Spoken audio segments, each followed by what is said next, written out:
last meeting before summer recess. So it's kind of like, sad, but we'll take a nice break and we'll be fresh for September. So second item on the agenda, we need a vote on the May 11th meeting minutes. I hope everyone got to see them and review them. Yes, everything's okay. I did review them, Marianela, and I do make a motion to accept the minutes as presented. Thank you, Clara. And do I have a second? I can second. Oh, who was that? Narula. Sylvia for one. Okay. Excuse me, Madam Chair, I just got in, but there are like corrections to the minutes that I wanted to propose. I can just email it, it's nothing major. Okay. Just a clarification that the reason for the discussion was that the wrong attachment was sent. That's the only amendment. Okay. Yeah, send that to the board office and then we can add that into the minutes. We could change that. Thank you. Any other corrections? No? Okay, so then the motion passes. We'll just make those edits. Okay, thank you. Okay, now the chairperson's report. So I don't have too much tonight. Or maybe I don't, maybe I do. I don't know. We'll start. Let me start talking and see. Well, last night I attended the borough board meeting. We have it every month, and we had the elevator transit text amendment that we actually had a vote on last night. So we had that last month at our meeting. All the community boards obviously have to vote on this. So I voted yes with the board recommendations that we agreed on last month. So that was included in my vote as well.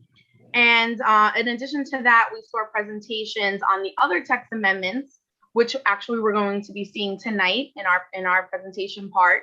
And we did not vote on them at borough board. We have to wait to vote on them after the community boards vote, and that will happen sometime in the summer. So for tonight, please everyone pay attention to the presentations on those text amendments so that we can vote and also have any recommendations so that I can report that back to the next borough board meeting when it's time for us to vote on that as well. Also, I want to commend the CB4 event that was held at Louis Simeon Community Garden. So that was a great event. I hope everyone was able to get that email recap that was sent with the pictures. I just want to thank Christian, of course, the board office, the park committee, the environmental committee, and am I missing another committee? And the youth committee, yes. And thank you for all the members who attended that day. I'm sorry I couldn't go, but I know it turned out wonderful. And that's what happens when CB4 does an event. It was just a great event. So thank you, everyone. And also, I hope everyone is getting ready for the summer recess. And tonight is our last full board meeting, but remember that some of our committees will still be meeting during the summer months.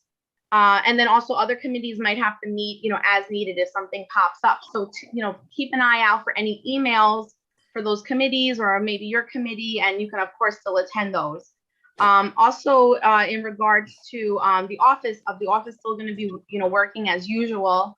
And so, if there's any issues that anyone has, any complaints, any concerns, or any events that are happening during the summer months, feel free to let the office know.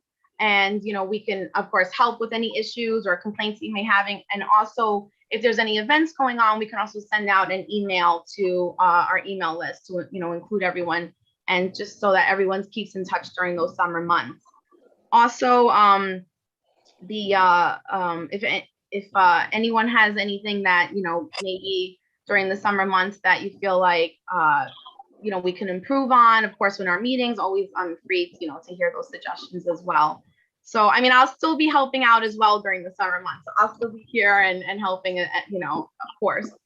Also, I really want to say just a couple of things. I know it's been a tough year with the pandemic and it's been a lot. Everyone's been going through a lot, but I just want to commend everyone that the first half of this year, me being chair, it's been wonderful.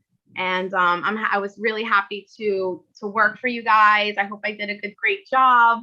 And I just want to commend everyone for hanging in there despite this difficult year and these difficult circumstances.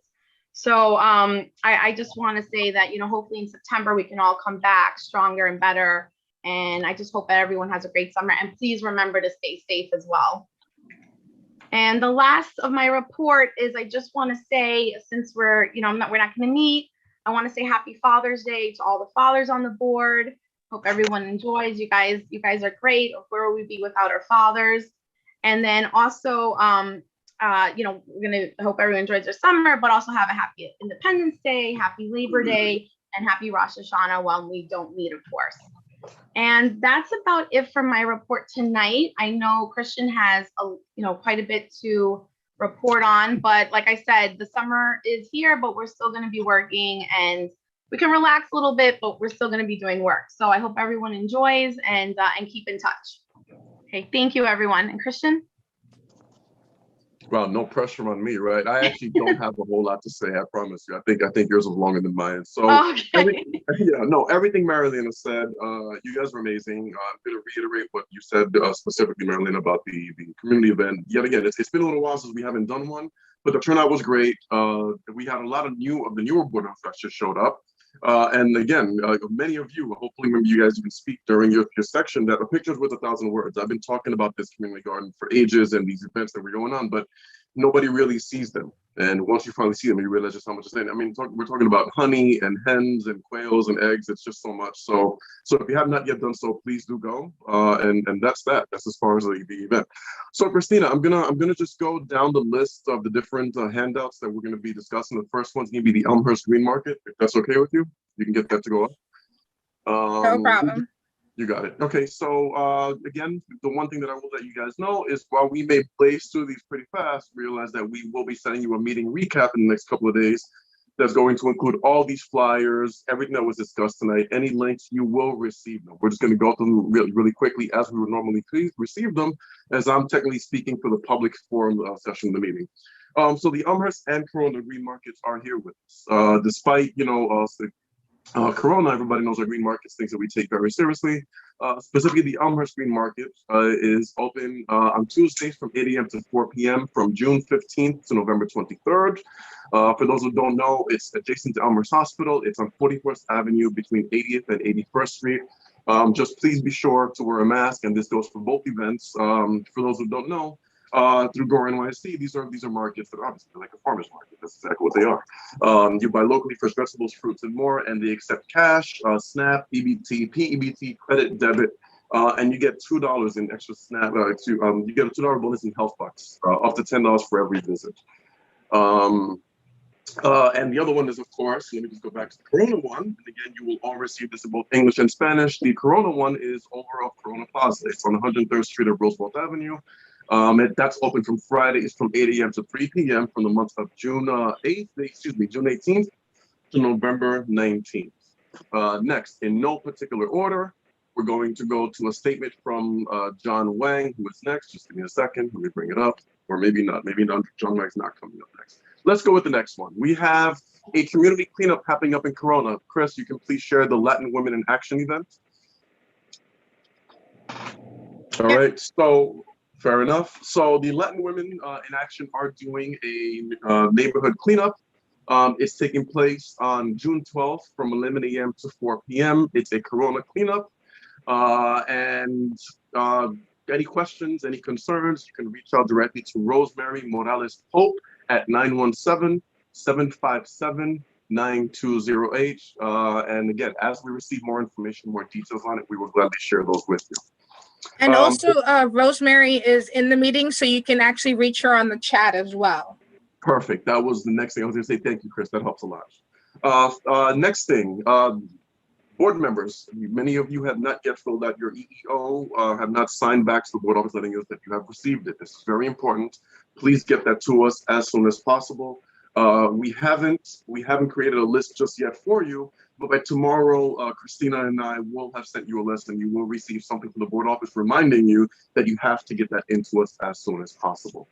On discussion of community cleanups, Marilena, please guide me in the right direction. We're going to be linking up with the Elmhurst community very soon, specifically Newtown Civic and the Elmhurst History and Preservation Society, to do another community cleanup set to take place in the Elmhurst area on June 26th. Up until now, everything is tentative. The only thing we have pretty much set in stone is the date. We do not have a time just yet or a meetup location, but it is in conjunction with the Elmhurst community. It's long deserved. especially after those who may not know, the Elmhurst mural that we worked so hard upon during the winter months, rather, was recently defaced. And we are working with the local precinct and local community to try to get it cleaned up and do something better in this place. So we're already in contact with the artists and several people in the community to do something better there. I only have one or two more things. The next one is we're now entering another CB4 event. We actually have a basketball clinic coming up, and this is with some of the students from Forest Hills High School. A coach and phys ed teacher from Forest Hills High School, who also happens to live within the area of C.C. Moore Park on 82nd and Broadway. They're trying to do a basketball clinic very soon. There's been basketball games, and I can give you the information right now. Again, tentatively, it will take place for children ages 6 to 14. And it takes place on Sundays on July 11th, 18th, and 25th. Up until now, we don't know what our involvement is going to be in it, but again, it is a community event. It is within our district, and again, we take our community events very seriously, and anything with the youth in particular is a soft spot for us. So we'll certainly work with that, and again, you will receive all the information as you receive it.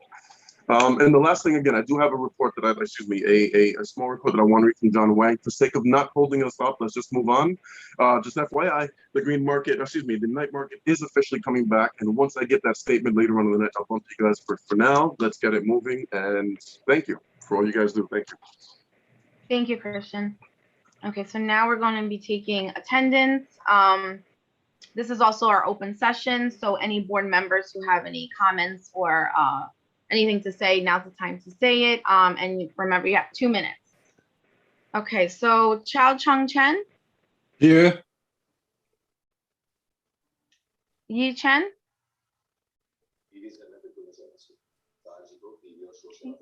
Linda Corral, Here.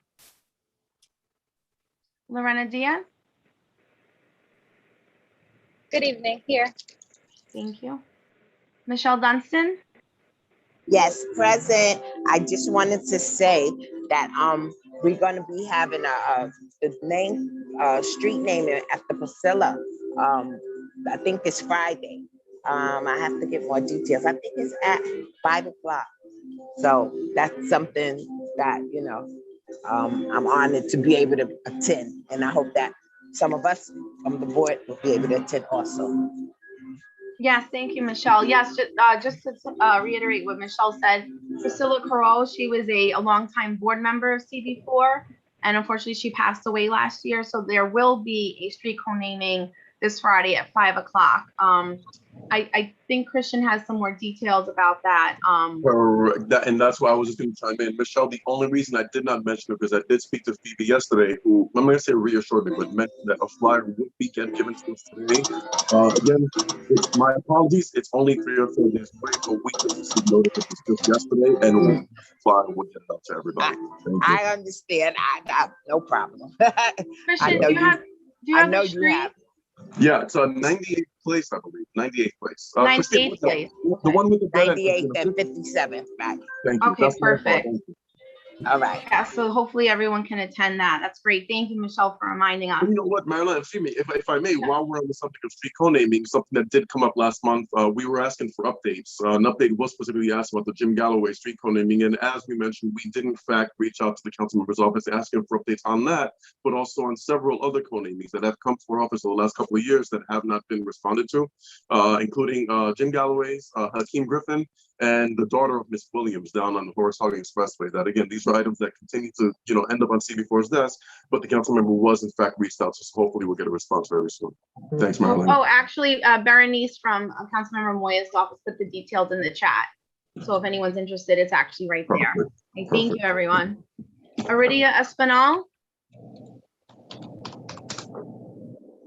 Yeah. Ari, are you here? Yeah, can you hear me? Oh, yes, I can hear you. Hi, everyone. Thanks for joining, and catch with you guys later. Thank you. Leanne G. Bowley. I am here. I have just a couple quick things to share with you all. I know we have a lot tonight. So first, I just wanted to applaud that community event, the community gardens, and it was really transformational for me to see what is happening in these community gardens. So I would love to see more work done with any garden we can work with. I think it's a really great way to come together despite politics, despite a lot of things, we can do a community garden together. So I thought it was really beautiful. Second thing is it's get out the vote time. So I gave Christian a document that I believe he's going to share. Yep, that has a bunch of stuff about ranked choice voting that's available. So if you have an organization you work with, there's been a lot of talk about fear, especially in our district, about things are different languages and all that good stuff. Tons of resources. So please check that out. If you have questions, you can always reach out to me. And then the last thing is you might have gotten an email, and if you haven't, I can make sure I get it. There's a pride flag raising on June 14th at 11 a.m. at the Borough President's office, and we're all invited. And there will also be an unveiling, I think, of an immigrant service center. So exciting day on the 14th. I'm going to try to make it. I've blocked it on my calendar, but those are my updates, and have a happy summer, y'all. Thank you. Marilena Giampino, of course, I'm here. I just want to comment as not a board member, but as just, a community member. So, I all have a strong civic background and, of course, a preservation background. So I just want to invite everyone on June 19th, which is a Saturday at 12 o'clock. We're meeting at Veterans Grove Park, the Judge Street entrance, and the Newtown Civic Association is having a neighborhood preservation walk.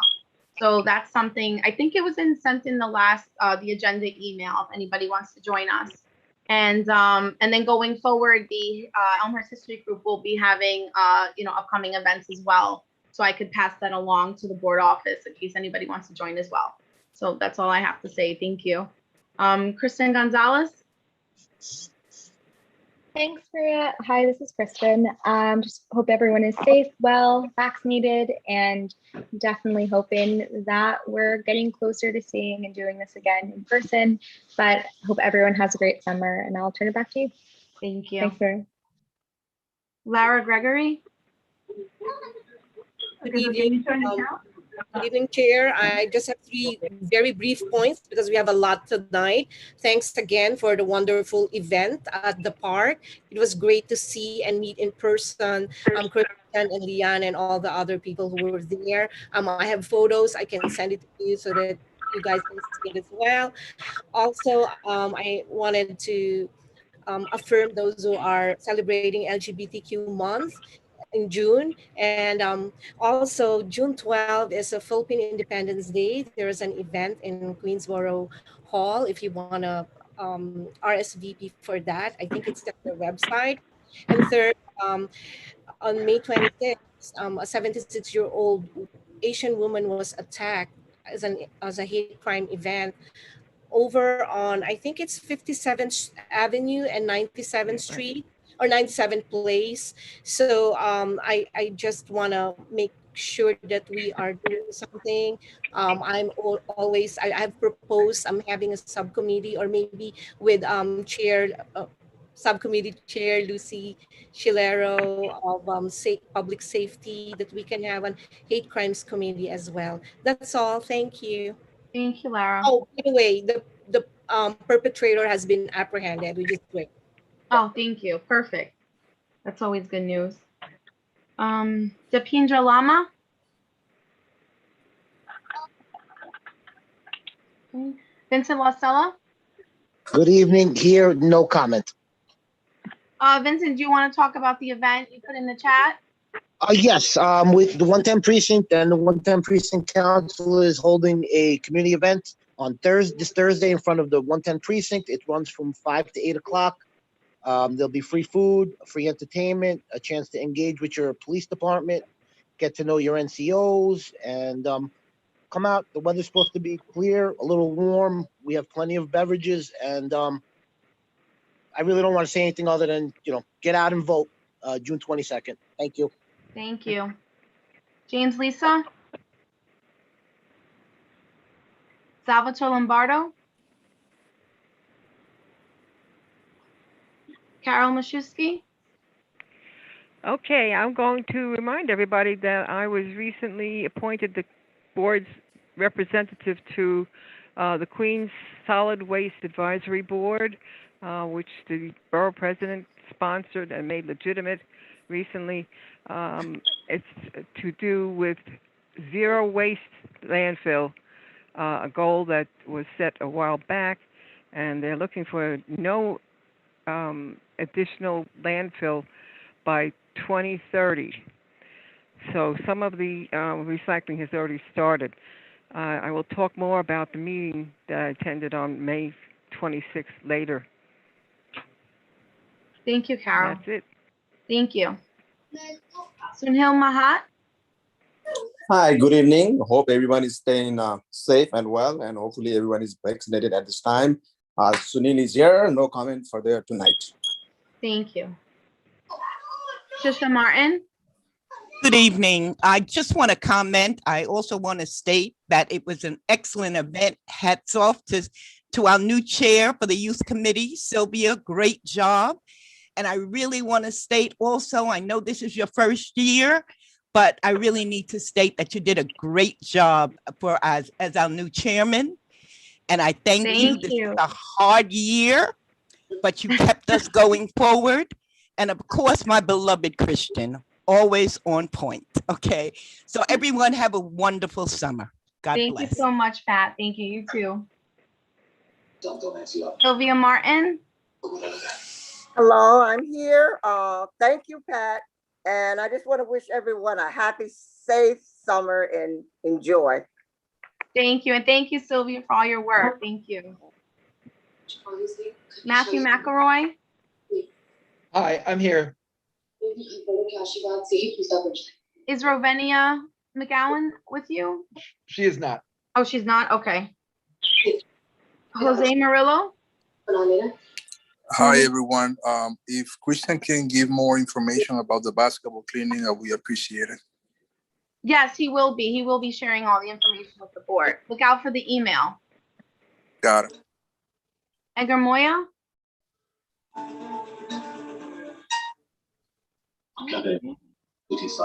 Ruby Muhammad. Sandra Munas. Gurdeep Singh Narula. Good evening. I want to say everybody is a happy summer, and also want to inform you that the election is going to start early action as on 12th, and also New York City gave a rank choice. If it's a 5 candidates, that you can have a first, second, third, fourth, fifth choice, and it's in the 4 language. I hope everybody will circle and every vote, at least as people they can get advantage. Thank you very much and have a nice summer again. And okay. Thank you. G. Oliver. Here. I'm here. Thank you. Georgina Oliver. Present. Present. Okay, great. Thank you. Alexander Owens. Present. Shrima Pandey.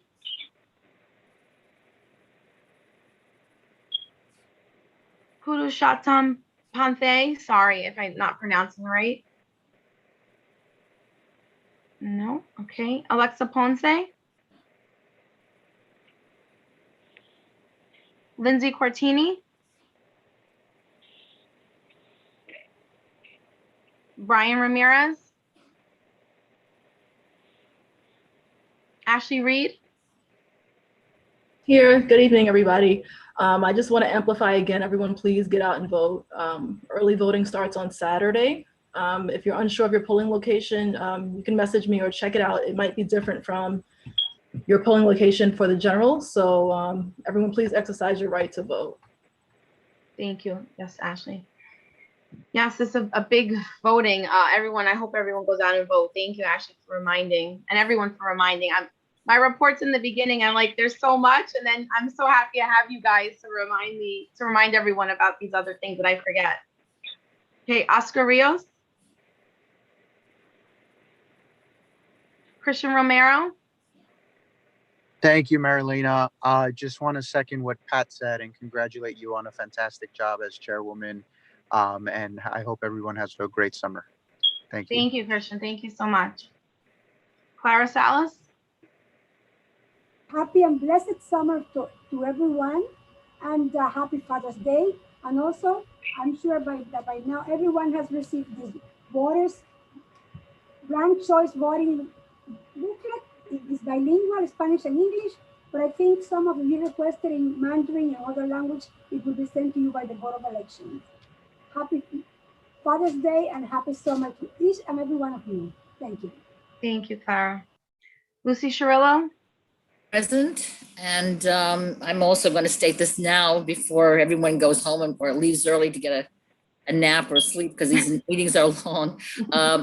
Happy Father's Day, happy grandfather, future fathers. You've been great guys to deal with this all throughout this time. And I also want to thank Vincent for making the announcement on the night out.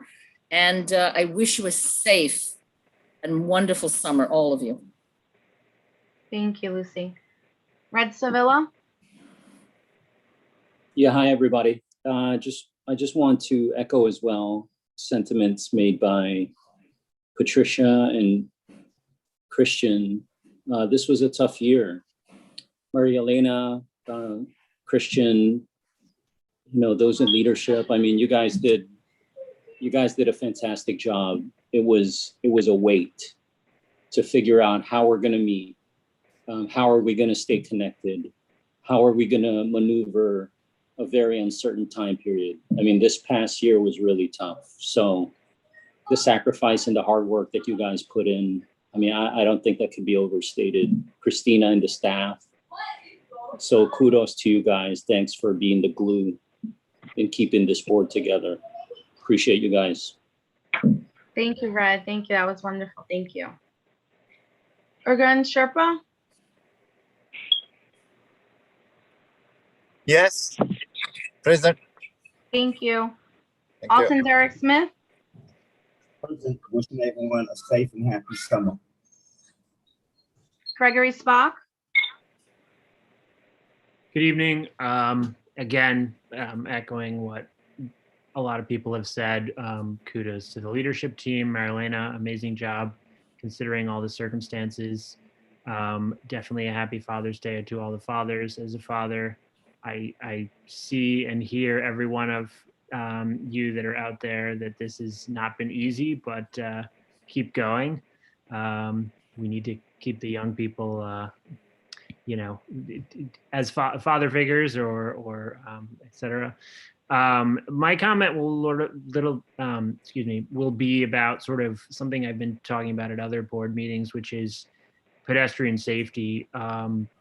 This whole Vision Zero campaign that the mayor has put forth, I think is something that really needs to be relooked at.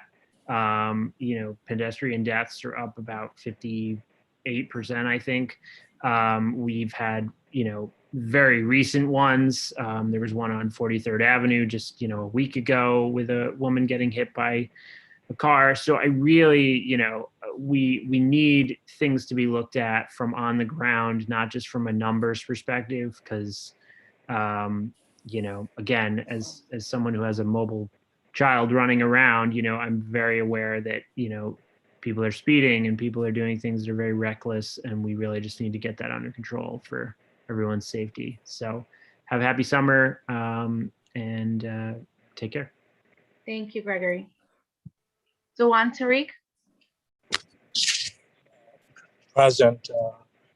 Wish all the fathers and grandfathers a happy Father's Day. And I'll actually second what Mr. Spock said regarding Vision Zero. I'm actually interested and curious to see the results between the speed limit augmentation from 35 to 30 versus 25. And if there is the actual rate of discharge from pedestrian trucks versus the decrease in speed limits. See if there's actual concrete evidence to, either support or refute what Mr. Spock said. So I would actually second that. Okay, yes, no, definitely. That's hopefully something that we can get information on. Thank you. Marcello Testa?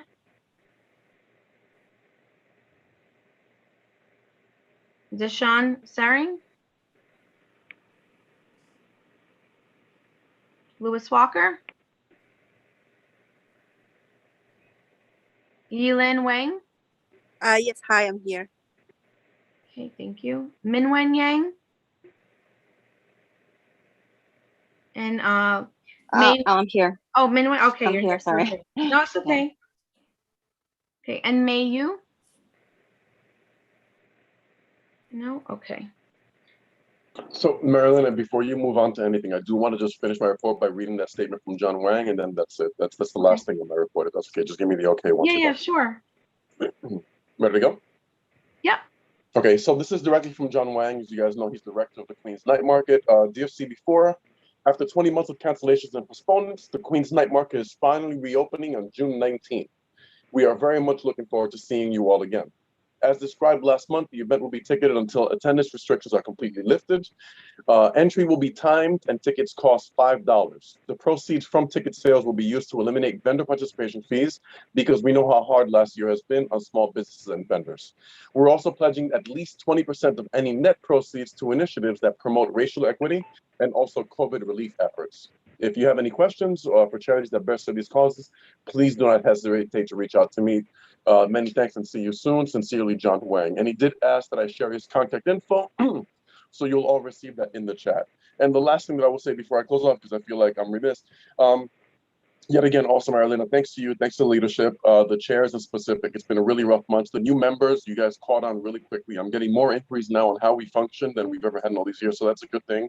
And the unspoken one of all this, and I have to put you on the spot, but it's going to go to the staff, it's going to go to Christina. All these gears that are moving, you have to imagine the Wizard of Oz working behind those curtains and making sure everything goes, and that's Christina. So props to the staff. We've done this with community board cuts, limited, doing it from home, and props to the staff and Margaret as well, who is in handling all these minutes and everything. So props to the staff on this one. I applaud you, and I could not have picked a better staff to work with. Please enjoy your summer and happy Father's Day. Good. Thank you. Thank you, Christian. Thank you. So we do have a quorum. We have 31 people, so I believe we're good. So we're going to move on to elected officials, and I'm going to start that now. Okay. Senator Charles Schumer, Senator Christian Gillibrand, Congresswoman Grace Meng. Hey, Marielena, that's me. If there are elected officials present and they would like to go before me, I'd be okay to do that. I'd defer to them, or defer to you rather, if that's okay. Christian, you didn't. Is there any elected officials tonight? Yes, actually, Senator okay. Ramos is with us. Yes, Senator Ramos joined us pretty recently. I appreciate it, but it's okay. He can finish. I'll still be here. Okay. Entirely up to you. Sounds good. Okay, so Christian, go. Okay. Hey, thank you, Senator Ramos. Hey, everybody. It's good to see everybody again. I am sitting in my car. I'm not driving. I'm being safe. But I'm going to report on something that I'm very proud of, something that I hope everyone saw from the Congresswoman not too long ago. She was standing behind the President Biden, as he signed her COVID-19 Hate Crimes Act. This piece of legislation is very, very important, and it came at a very necessary time. Just to put it into context, I don't know if everyone is aware, among many things, what this bill does is it creates a position at the Department of Justice so that they can monitor, track, and review any hate crimes that come to their department. So before this bill, actually, when the FBI, the Department of Justice or those departments would ask police precincts, do you have any hate crimes to report? A lot of these police precincts didn't keep any records. So, they probably just said, no, we don't have any. Now, whether they're being truthful, I hope they were, but we know based on the history of hate crimes and violence that's been going on, that there have probably been a lot of unreported attacks around our communities. So this bill is fantastic. It will help with that, and it will to add to what Lara said earlier on, it will help for us to have some data so that when we say hate crime is increasing, or hate crime has gone up because of X or Y event or Z administration, right? We know what we're referring to, and we have the data to support what we're saying. So that makes it very, very important. So I just want to highlight that and make sure everyone is aware of that, and everyone saw her do that. I was very proud, and I'm sure many of us are very proud of that. And just one final thing I want to report: the Congresswoman is also having an event It'll be June 18th, and we just finalized the flyer. So Christian, I'll send you the information as soon as I can. This event is an outdoor photo opportunity. It's to recognize K through 12 graduates of the class of 2021. So there have been a lot of students who weren't able to attend graduation. They had to go virtually, right? And maybe they missed a photo op opportunity. And what we'll do is, we don't have the location yet, but you'll be able to come. We encourage you to bring your own cap and gown. We'll have a nice, aesthetically pleasing setup where you can take some pictures with your family. Graduates can take some pictures and even get a certificate from our office. So I'll send that flyer along. I encourage everybody to come. As great as it is to have these moments of graduation virtually, it's definitely also equally or even better to have them in person and be able to take those life-lasting pictures. So that's it for me. On behalf of the Congresswoman, I hope everyone has a great summer, and happy Father's Day to everybody. Thank you. Thank you so much. Thank you, Christian. Thank you. And thank you to Grace Meng as well. Okay, so Senator Jessica Ramos, obviously you're up next. I didn't even know you were here. So thank you for joining us tonight. Surprise!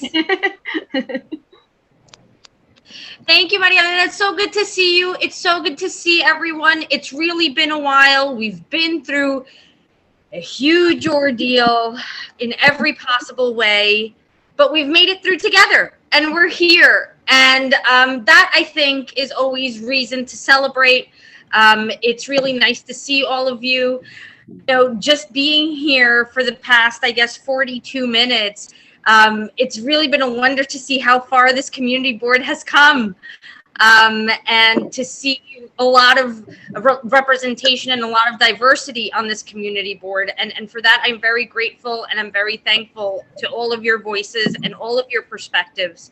We've been very focused in the state Senate on, of course, our economic recovery. And as many of you know, I was able to pass a huge bill that will benefit many people across our state, but especially our community, and most especially in Community Board 4. You know, not every worker in New York was able to qualify for unemployment insurance. Not every New Yorker who works received a stimulus check. And it's been harder and harder to make ends meet.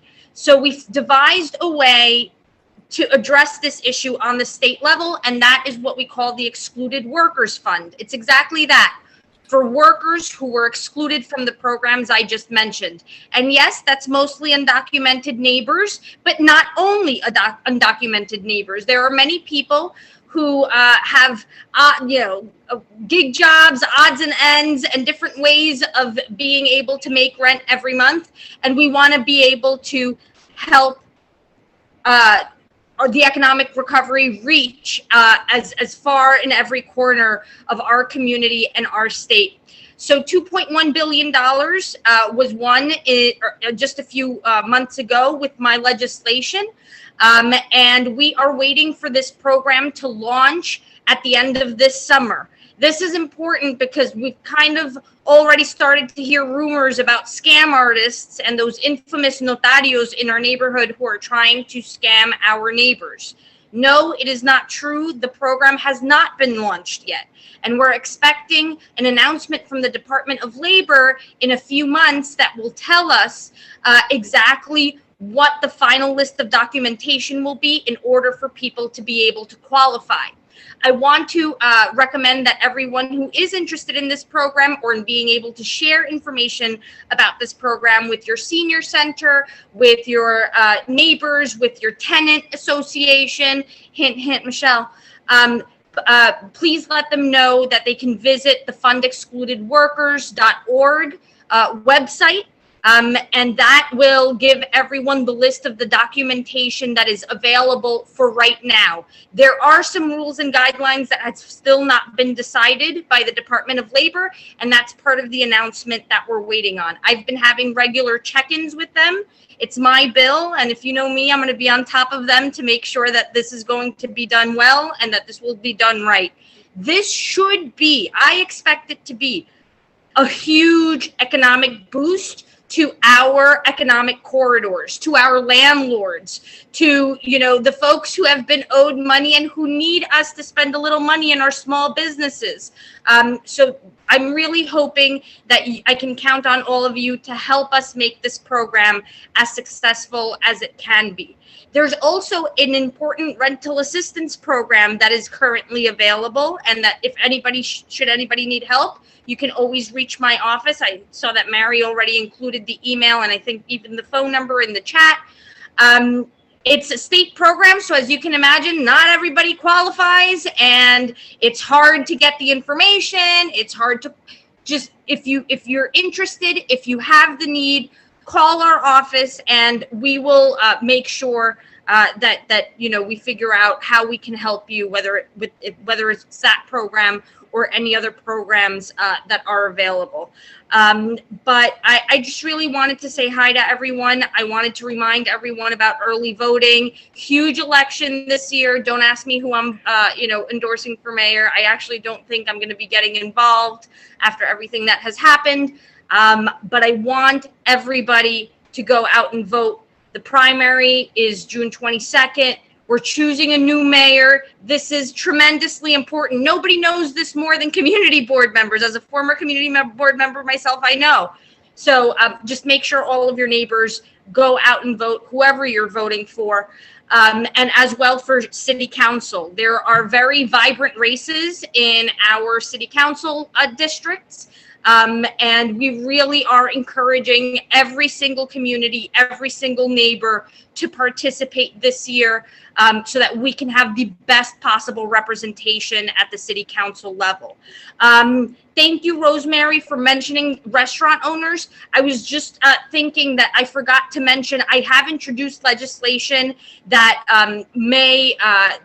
that will affect community boards, and I should tell you about it because I'm hoping to pass it in the remaining days of the legislative session.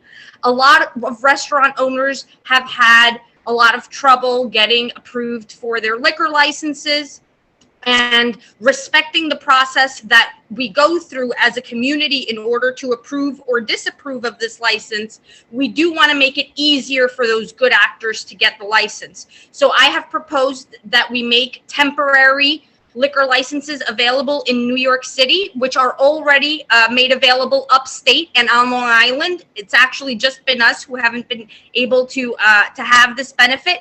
But the idea is to help restaurant owners or help entrepreneurs be able to open new businesses faster in our vacant stores across the city.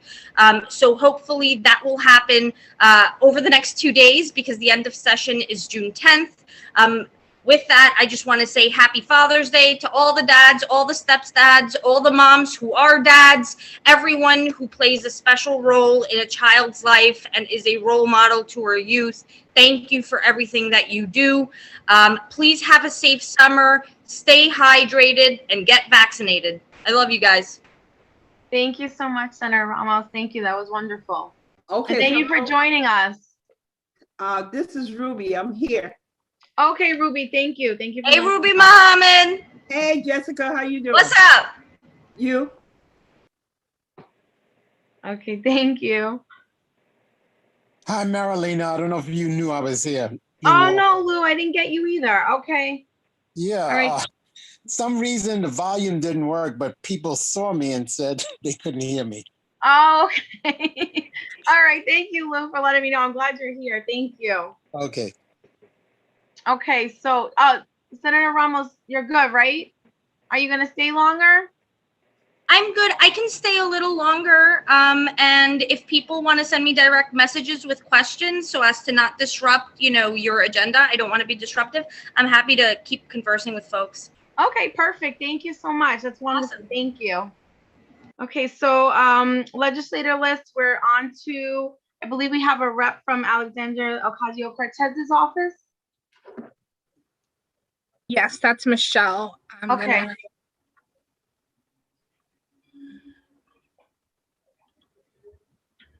Okay, Michelle, you should be unmuted.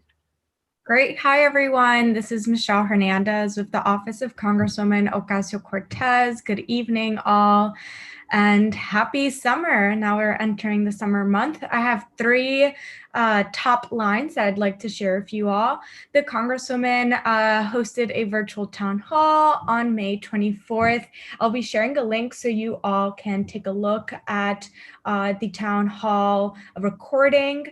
This is important for folks who need to correct their tax returns. So the IRS is currently correcting tax returns for eligible individuals who pay taxes on 2020 unemployment compensation that the American Rescue Plan later excluded from taxable income. And these corrections are going to be made automatically. So the IRS will send taxpayers a notice explaining any corrections. If you get a letter from the IRS because you qualify under this, don't be alarmed. This is something that's being done automatically. If you have any questions though, please feel free to reach out to me.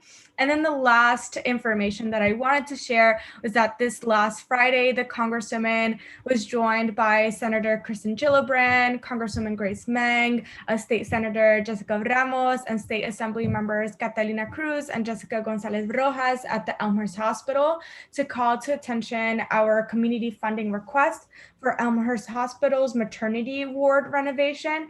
So both representatives submitted funding requests to expand the program, and I'll be sharing a link so you can take a look at not just this program, but a number of other programs within our district that the Congresswoman is trying to get federal funding for. So I'll be sharing some links in the chat, and as I said, if you have any questions, feel free to reach out to me. Thank you and have a good evening. Thank you. Assemblyman Brian Barnwell? Okay. No, no one's here. No one there. Okay. Assemblywoman Jessica Gonzalez Rojas? Yes, there is somebody here. Okay. Tiffany? Hello? Yes, we can hear you. Hi, good afternoon, everybody. Hope everybody's staying well and safe, and happy summer. Just a quick heads up.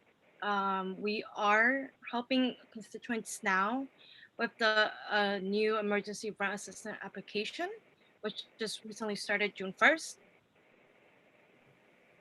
Our office information and number people's appointments. We got Bengali. We're more happy to help the of this news program at the moment. The assembly member is currently in Albany fighting for bills that we hope will be getting passed by. But overall, that's about it that we have for you guys right now. We also have PPE and hand sanitizer available as well. Thank you so much. Okay, Assemblyman Jeffrey-Ann Aubrey? Okay. No. Assemblywoman Catalina Cruz? No. Okay. Senator Michael Janaris? No. And Senator Tobian Savitsky? No. Okay. Mayor's office, Jessica Shabowski? No. Okay. Councilman Francisco Moya? I believe there's someone here, right? Yes. Yes, Bernice. Okay, Bernice, you should be unmuted. Hi, good evening, everyone. This is Berenice from the Office of Council Member Francisco Moya. I hope everyone is doing well this evening. I do have a couple of updates. I'm just going to reiterate what was discussed earlier. We do have an upcoming street co-naming for Community Board Member Priscilla Caro at 5 p.m. The location will be at 98th Place and 57th Avenue. I hope to see everyone there. So what we've done so far this week, we have an upcoming event, a community cleanup event this Saturday, June 12th at East Elmhurst. We will be cleaning the steps that are located at 25th Avenue and Ditmars Boulevard. If you'd like to join us, our event will start at 11, and I'll try to send over a flyer, well, a couple of flyers, because we do have a couple of flyers, to Community Board 4. We also have an upcoming Juneteenth event that will take place next Saturday on June 19th. It will be at the heart of East Elmhurst, which is in front of Trade Fair, the Trade Fair located at 99th and Astoria Boulevard. We will definitely be posting more information in regards to this on our social media. So if you haven't, please follow at CM Francisco Moya in all social platforms. So last week we actually did a food box distribution alongside with NAACP to the Malcolm X daycare, and we will actually be having one next week with the school PS 330. I'm not sure if you were able to see in the news or have heard, but council member for Susquemoy announced another $100,000 in funding to First Baptist Church to help the food pantries in East Elmhurst, of course, to ensure community members have food on their tables. He also gave funding of $100,000 to Urban Upbound, who also work with food pantries. Have a big announcement. It's really exciting for us. So we actually have mobile office hours. Today we kicked off our mobile office hours outside of East Elmhurst at Elmcore Senior Center. So our mobile office will actually be tomorrow at our district office. And the hours are from 10 to 12. Then we take a break and we'll be back from 1 to 3. And then Thursday, we're actually going to be outside Our Lady of Sorrows is the same time. Our Lady of Sorrows is located at 104th and 37th Avenue.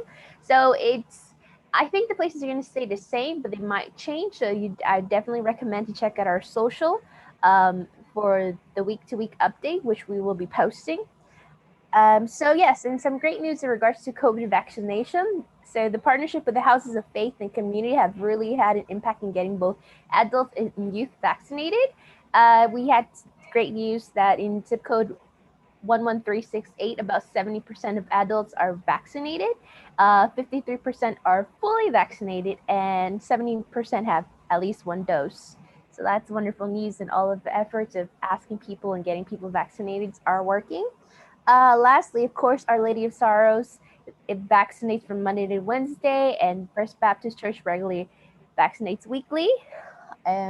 And of course, City Field and the city's Corona Health Center on Junction Boulevard are both 24/7 sites. So yeah, that's all from me on my end. And of course, if you have any questions or concerns, you can feel free to call our office at 917-651-1917, and I'll be posting my email in the chat because it's really long. Thank you. Thank you, Berenice.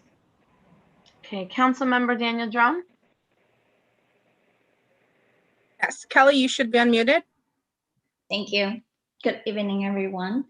This is Kelly from Councilmember Daniel Drum's office. So I wish everyone have happy Father's Day. So just also announced an upcoming event from our office. So tomorrow, we will be having a Know Your Rights town hall with the Mayor's Office of Immigrant Affairs. The event will start from 6 p.m. to 7 p.m. It will be virtually by Zoom. And then the presentation will be in English, and there will be in Mandarin translation. So there will be discussion about hate crimes, and as well as the regular Know Your Rights section. And our office legal rights service will be end by this month. There will be one section left for immigrants legal service. It will be on next Wednesday, June 16. I think we still have appointments available.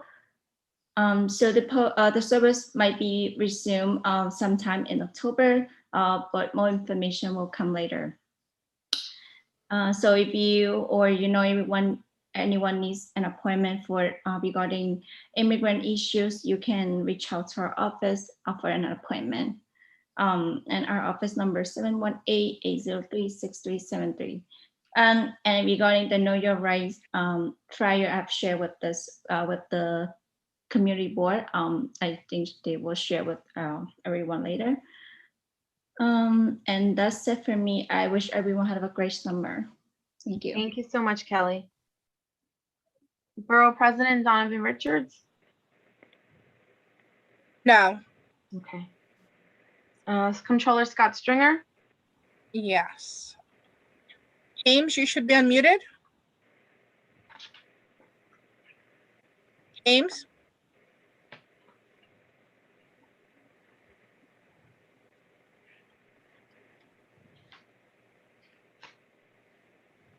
We don't hear James. Yeah, Oh, James. Oh, did you? Hey, sorry. Hello. Yes, James. So I'm sorry. I was just on Community Board 9. I just finished them up, so I just heard my name all of a sudden. Okay, sorry. So The Comptroller's office has a few updates. I'm going to put some of the updates in the chat. First, I want to mention that the New York City cash balance projection is a report just came out, as well as the New York City quarterly cash report. The numbers are looking good in both areas. So if you want to look at that in detail, you can check those out. Additionally, our office just put out official comments on the fiscal year 2022 executive budget. And we have a document that corresponds with that has a lot of visuals, and that's called the executive budget presentation. So that shows a lot of different slides, and it has information about factors such as vaccination rates, CDC max guidance, also information about SNAP assistance, cash assistance, small business revenue, unemployment, and it has a breakdown of how the budget gap will be closed with federal stimulus money or projected budget gaps, really. And it has a breakdown of revenues that the city has taken in and expenditures related to the COVID-19 pandemic.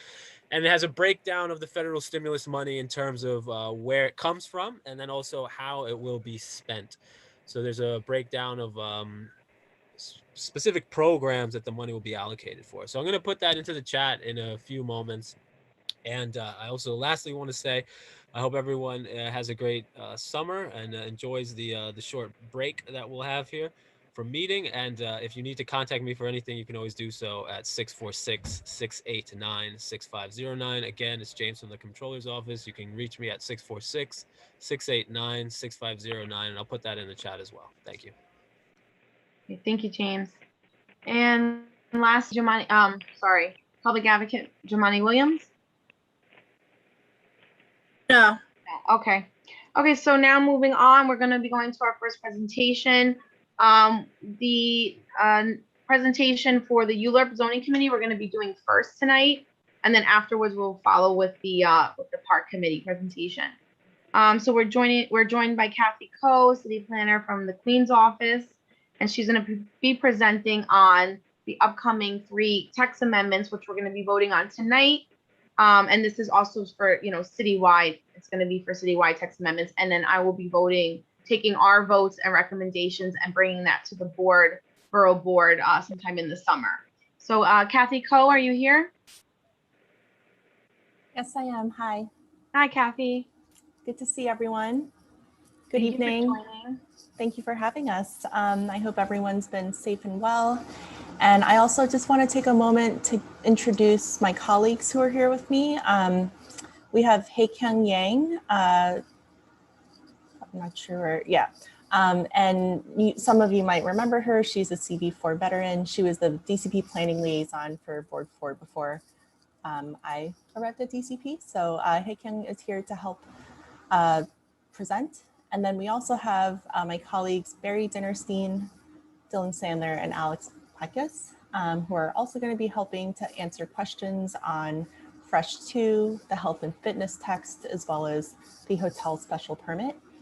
And just for, timing's sake, just to make sure we deliver all of the information in a timely manner while our brains are still fresh and the evening's still young. At the Land Use Committee, we presented all 3 back to back and then saved questions to the end. But tonight, I'm hoping we can just do Fresh 2 first, because Barry actually has to help out at a different community board meeting. So if we can do Fresh 2 and take all relevant questions and then move on to hotels and then health and fitness, and then take questions for both of those after both are over. Would that be okay with you? Yeah. Yeah, okay, great. Just wanted to get that housekeeping out of the way. Okay, so I'm gonna go ahead and share my screen.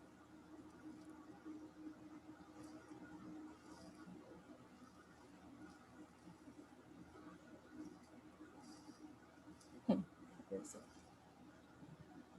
Here it is.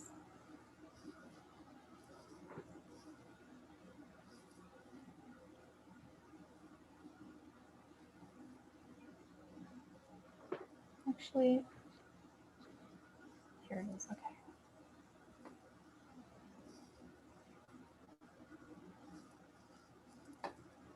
Okay, and if I could just get a verbal confirmation that everyone can see once I go into full screen mode, that would be very helpful.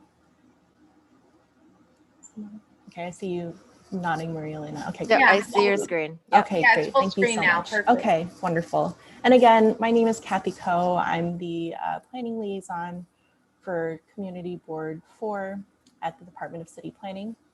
And this is a presentation on the Fresh 2 update.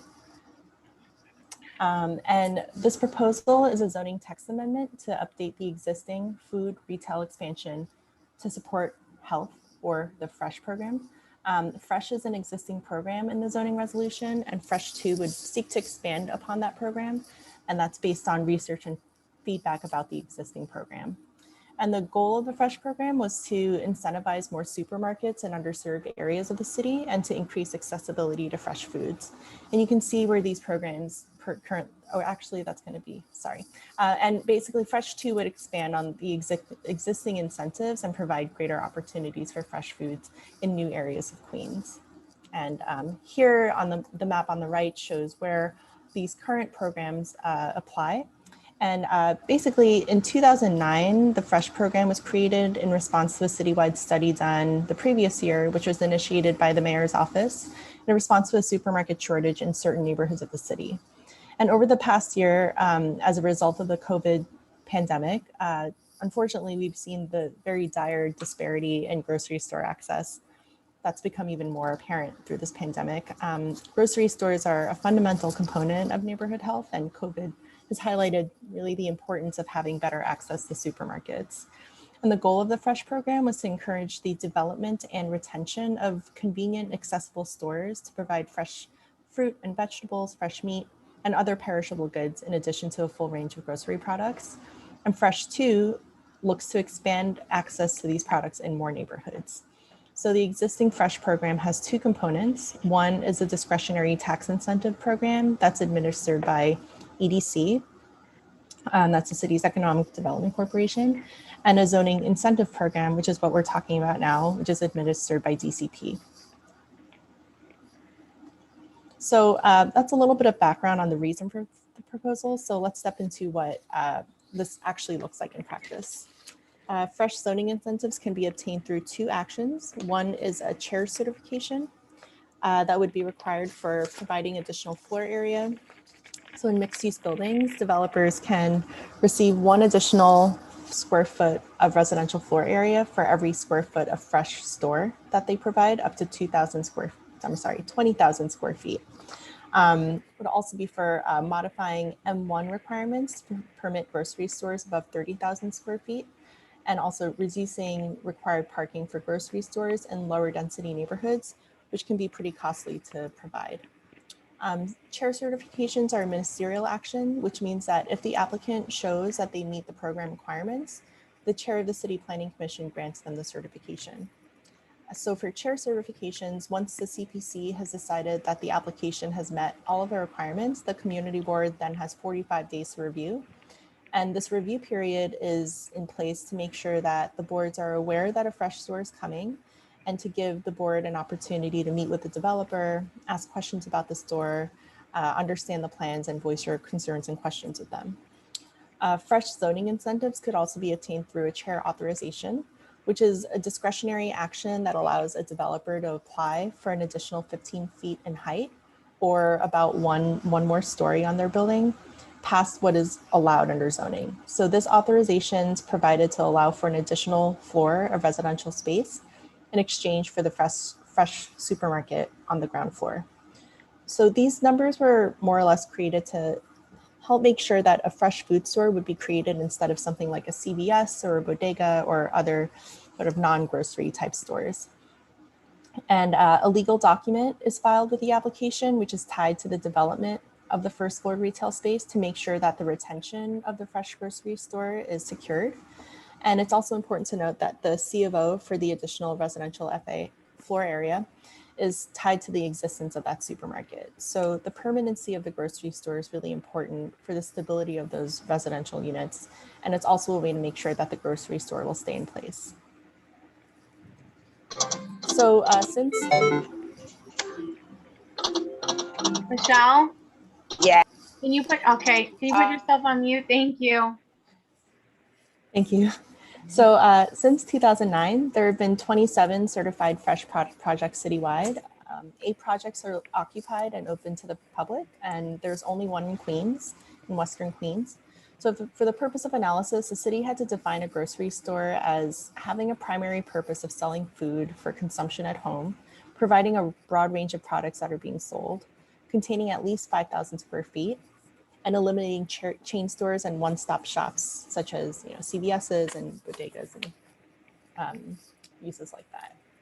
So in 2018, DCP reviewed the supermarket landscape across New York City and updated the SNI, or the Supermarket Needs Index.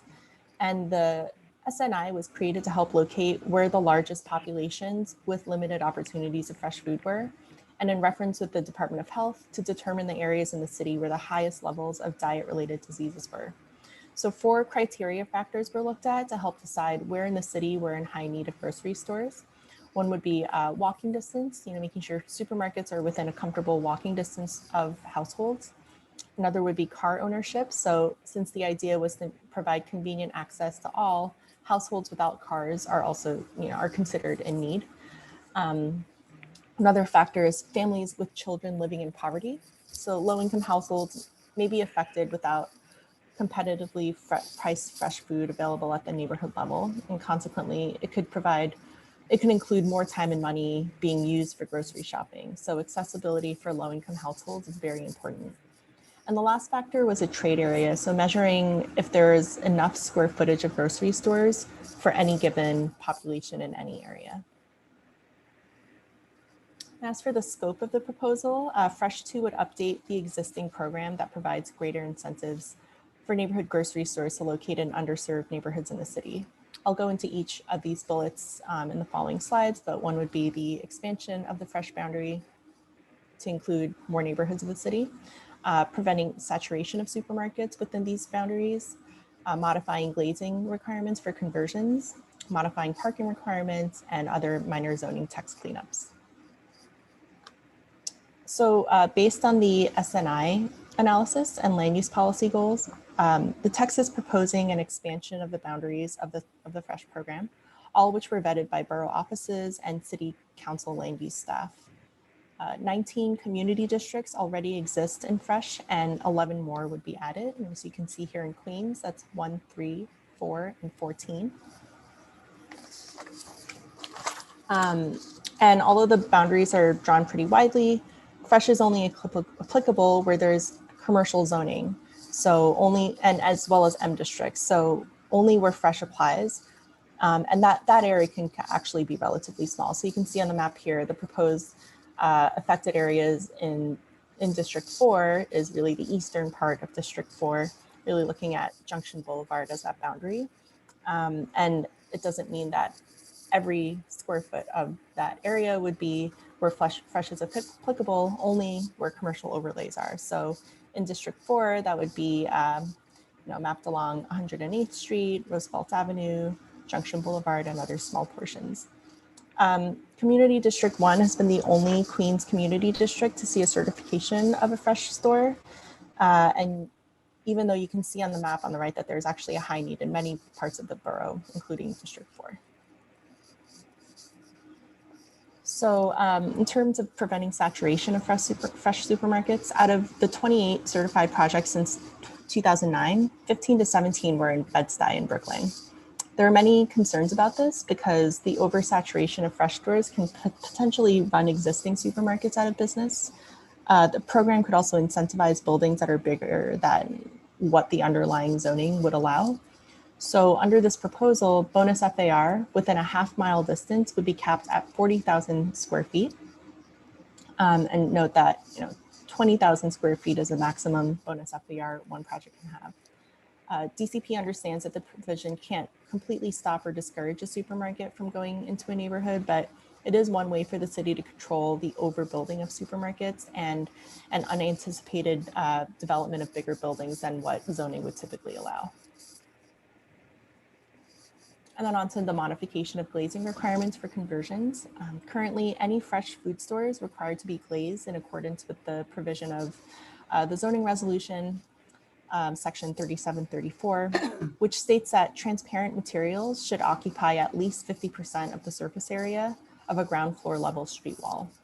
So this requirement has been actually proven to be difficult to meet for conversions. So for instance, if a project is a conversion of an existing manufacturing building into a fresh grocery store, and let's say the existing building only has 30% transparency, this requirement would force an applicant to demolish an entire wall, which would basically just add to construction time and cost. So DCP proposes to retain the requirement under section 3734 for all new construction, but waive it for any conversion projects.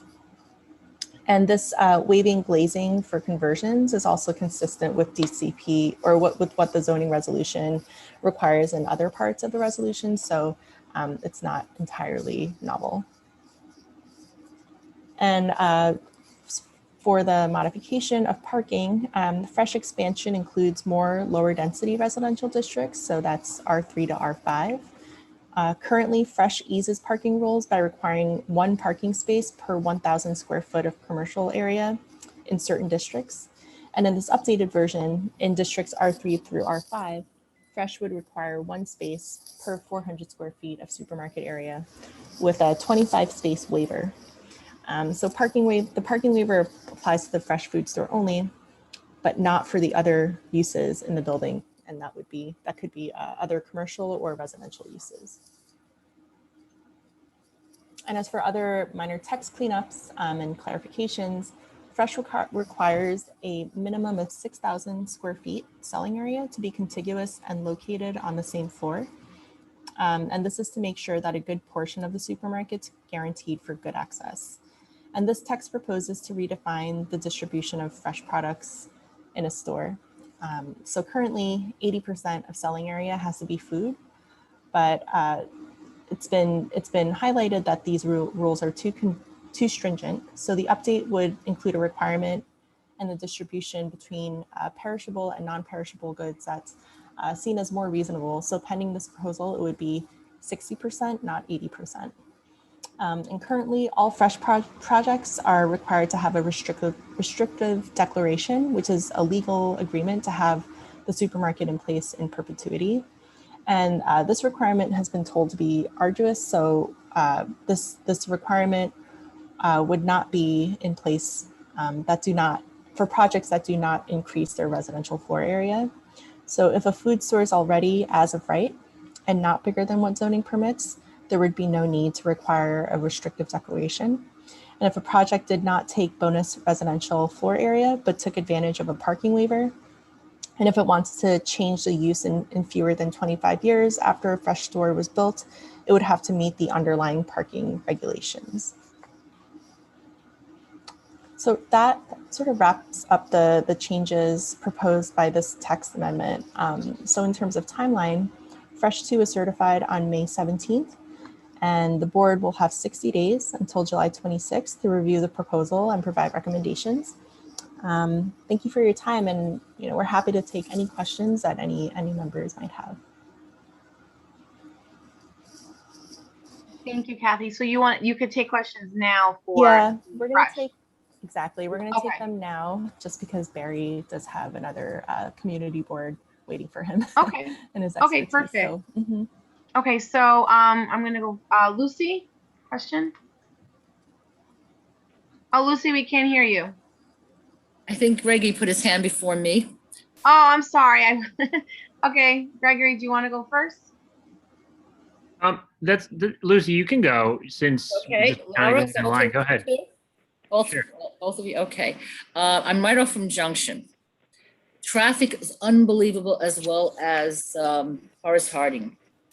When you place this large supermarket, I'm concerned about the large trucks that are coming by, because we have a lot of schools near me as well. Has that been taken under consideration? I think I'd say yes. We did do traffic studies. But what I want to say is we are talking about relatively small stores here. We're not talking about very large stores. The average fresh store is about 12 to 13,000 square feet.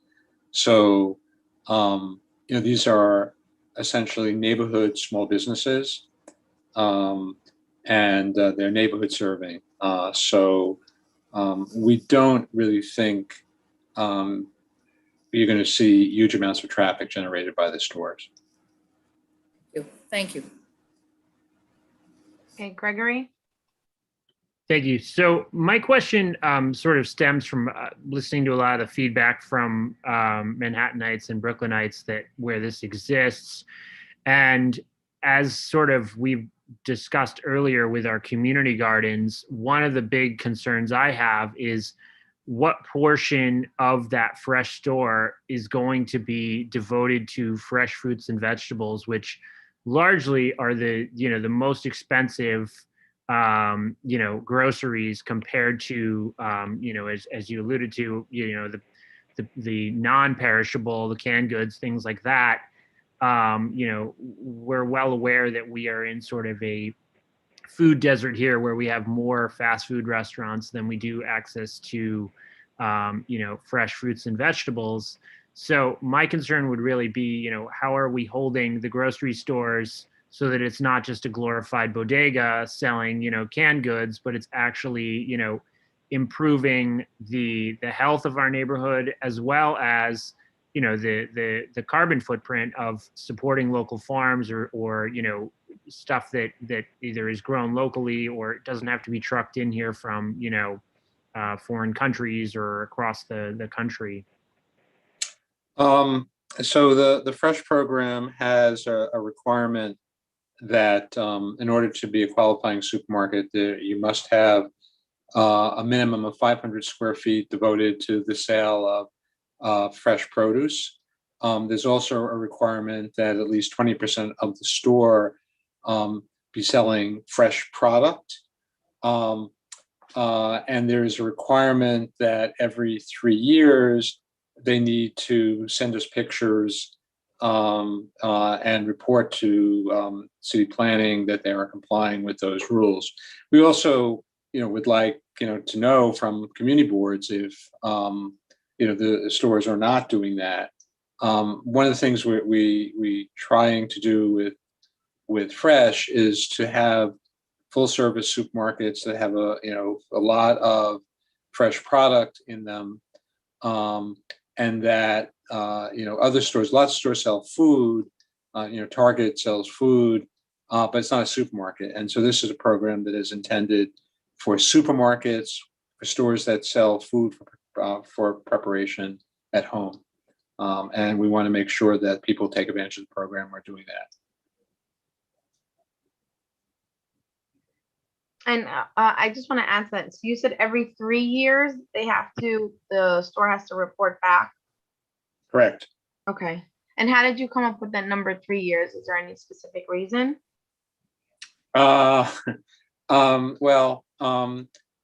There's a requirement that once they get approval, they have, and actually we're sort of modifying that.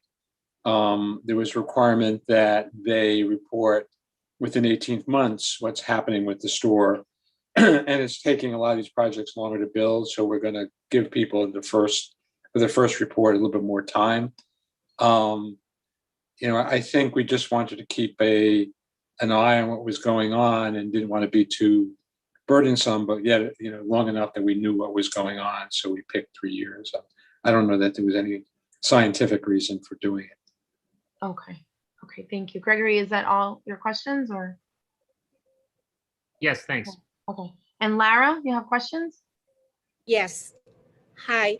I was just wondering if they are also required to at least contribute to nutritional community education, because you did say that they are supposed to be part of the neighborhood. And so just contributing to the nutritional community education in the community, it sort of like it does not just limit it to transactional or commercial, relationship with the community.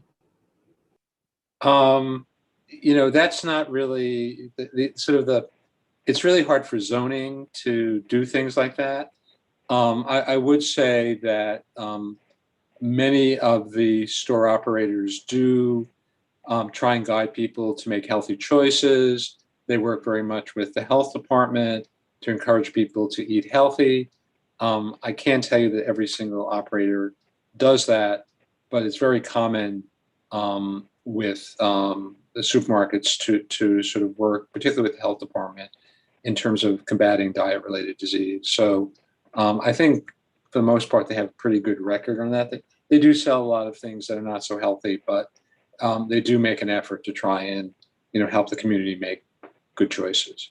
And I'll also add that, since these applications do come to the community board for review, there's definitely an opportunity for the board to voice any concerns that you might have.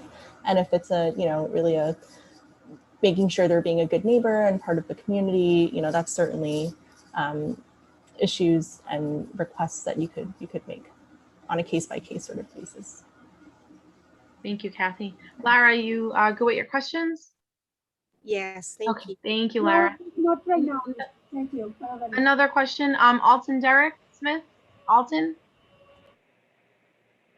Hi, I just want to be clear. The zoning texts have zoning 1 and zoning 2.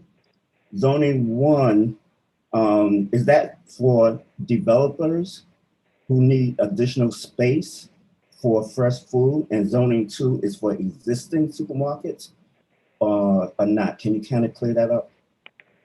Sure. So we're calling it Fresh 2 because it's the second iteration of Fresh. The first one was adopted by the City Council in 2009. And the City Council and Borough President actually asked us to expand the program. And the council member, Councilman Moyer, really wanted us to look at his district, which, as you know, includes Community District 4. So Fresh 2 is the second version of Fresh, which is really an expansion. I mean, we're making some changes to what was passed in 2009, but basically it's adding new areas, including now portions of Community Board 4.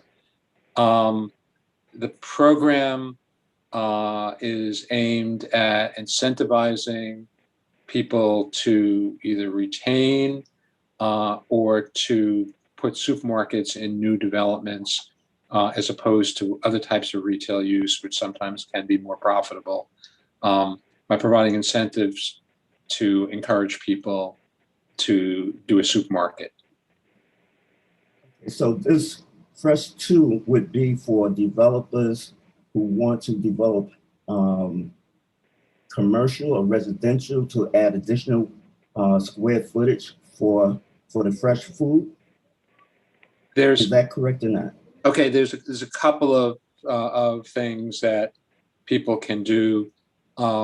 If you're doing a new development, you, by agreeing to put a supermarket in your development in perpetuity, meaning forever, you get to add additional residential units to your building in exchange for agreeing to put that supermarket into the space. There's some other programs that deal with parking that Fresh will give you a lower parking requirement, and again, in exchange for agreeing to put a supermarket in your space, in your commercial space. And then there's also the tax incentive. There is also a program that is run by the Economic Development Corporation where a supermarket operator, both existing or new, can ask for tax incentives in exchange for providing a supermarket in an area where there's a shortage of supermarkets. That program is a discretionary program, so it's only granted in places of high need, where the stores are very much needed, And clearly that they're going to sell fresh product that is not otherwise found in the neighborhood. Thank you for the information. I'm sorry, but one last question. For existing supermarkets, there's no benefit. Is that correct? Well, the tax program for existing supermarkets, and there's two programs for existing supermarkets. There's one that gives very substantial tax incentive, but it's really where they're investing enormous amounts of money, like totally redoing the store, replacing air conditioning, electrical, all the equipment, which many small store operators don't have the resources to do. But then there's a smaller program for supermarket operators who maybe are doing a renovation, and that maybe they're bringing in some new fixtures, or maybe they're fixing an air conditioning system. And that program allows the city and state to waive the sales tax on equipment. So if a store is, say, spending $100,000, the equipment in a supermarket is actually quite expensive. You're buying new freezers, new cases, and they're spending $100,000. They can waive sales tax. Sales tax is close to 9% on the purchase of that equipment. So it's about $9,000. It's a substantial amount of money and an incentive for people to do modest upgrades of their store. Okay, thank you. Thank you. Gurdeep, you have a question? Gurdeep, we can't hear you. Okay. I have some questions. Last night at Borough Board, we talked about, a lot of people want, also Gregory talked about it, and Lara, people want a lot of fresh organic food, the emphasis on organic, like a Trader Joe's or Whole Foods, and also, maybe more local produce, instead of like shipping it from another country, locally grown products that are here either in the US or maybe even upstate New York. So do you have anything that would give incentives to include that in people's supermarkets, or even existing supermarkets? What's going on with that? So one of the things that we're doing is we are slightly tweaking the definition of what is a fresh supermarket. And it came about because the way we had written the original requirements, it sort of limited a store to 20% fresh product.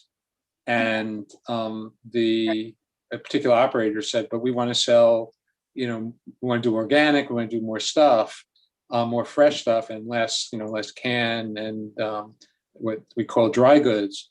And we were thought that made a lot of sense to us, and we were sort of concerned that we had written something that prevented people from doing it. So now we're going to be more liberal and allow stores to sell more fresh product, more organic product. The city is working on creating a wholesale market at Hunts Point, which will allow local farmers an easier ability to distribute their product wholesale to markets around the city. And it's being done in conjunction with New York State. I think they're hoping to have it open by end of year. And the expectation is that will permit more local product to be sold in stores in the city, which up until this point has been actually very complicated. The distribution of locally grown stuff is somewhat difficult. And we have a bunch of people who are actually working on this issue of trying to make it easier for stuff that's grown in, upstate New York and New Jersey to be more easily sold in the city. The distribution issues are actually quite large, and it's quite difficult, but we are working on it, trying to improve the market share of local farmers. Okay, thank you. I'm gonna go to 3 more questions. I know Gurdeep, are you okay now? Yes, I'm okay. Now I can answer you. I'm really appreciate that if they're using the organic food, is healthy for everybody. Now the census says that 90 billion is animal we kill every year, and people they get a lot of problems. They get a diseases.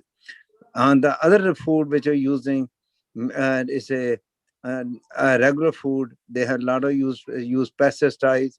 Those the pesticides always make kill the peoples, and they make us sick. Those why it's if they are using organic food is much expensive than regular one, but it's much better for the health, much better for everybody, and we should avoid a lot of diseases from which we eat the animals. I appreciate. I was just going to say, as Kathy mentioned, if a fresh store comes into community board 4 and they're going to do a fresh store, it's going to come before the community board.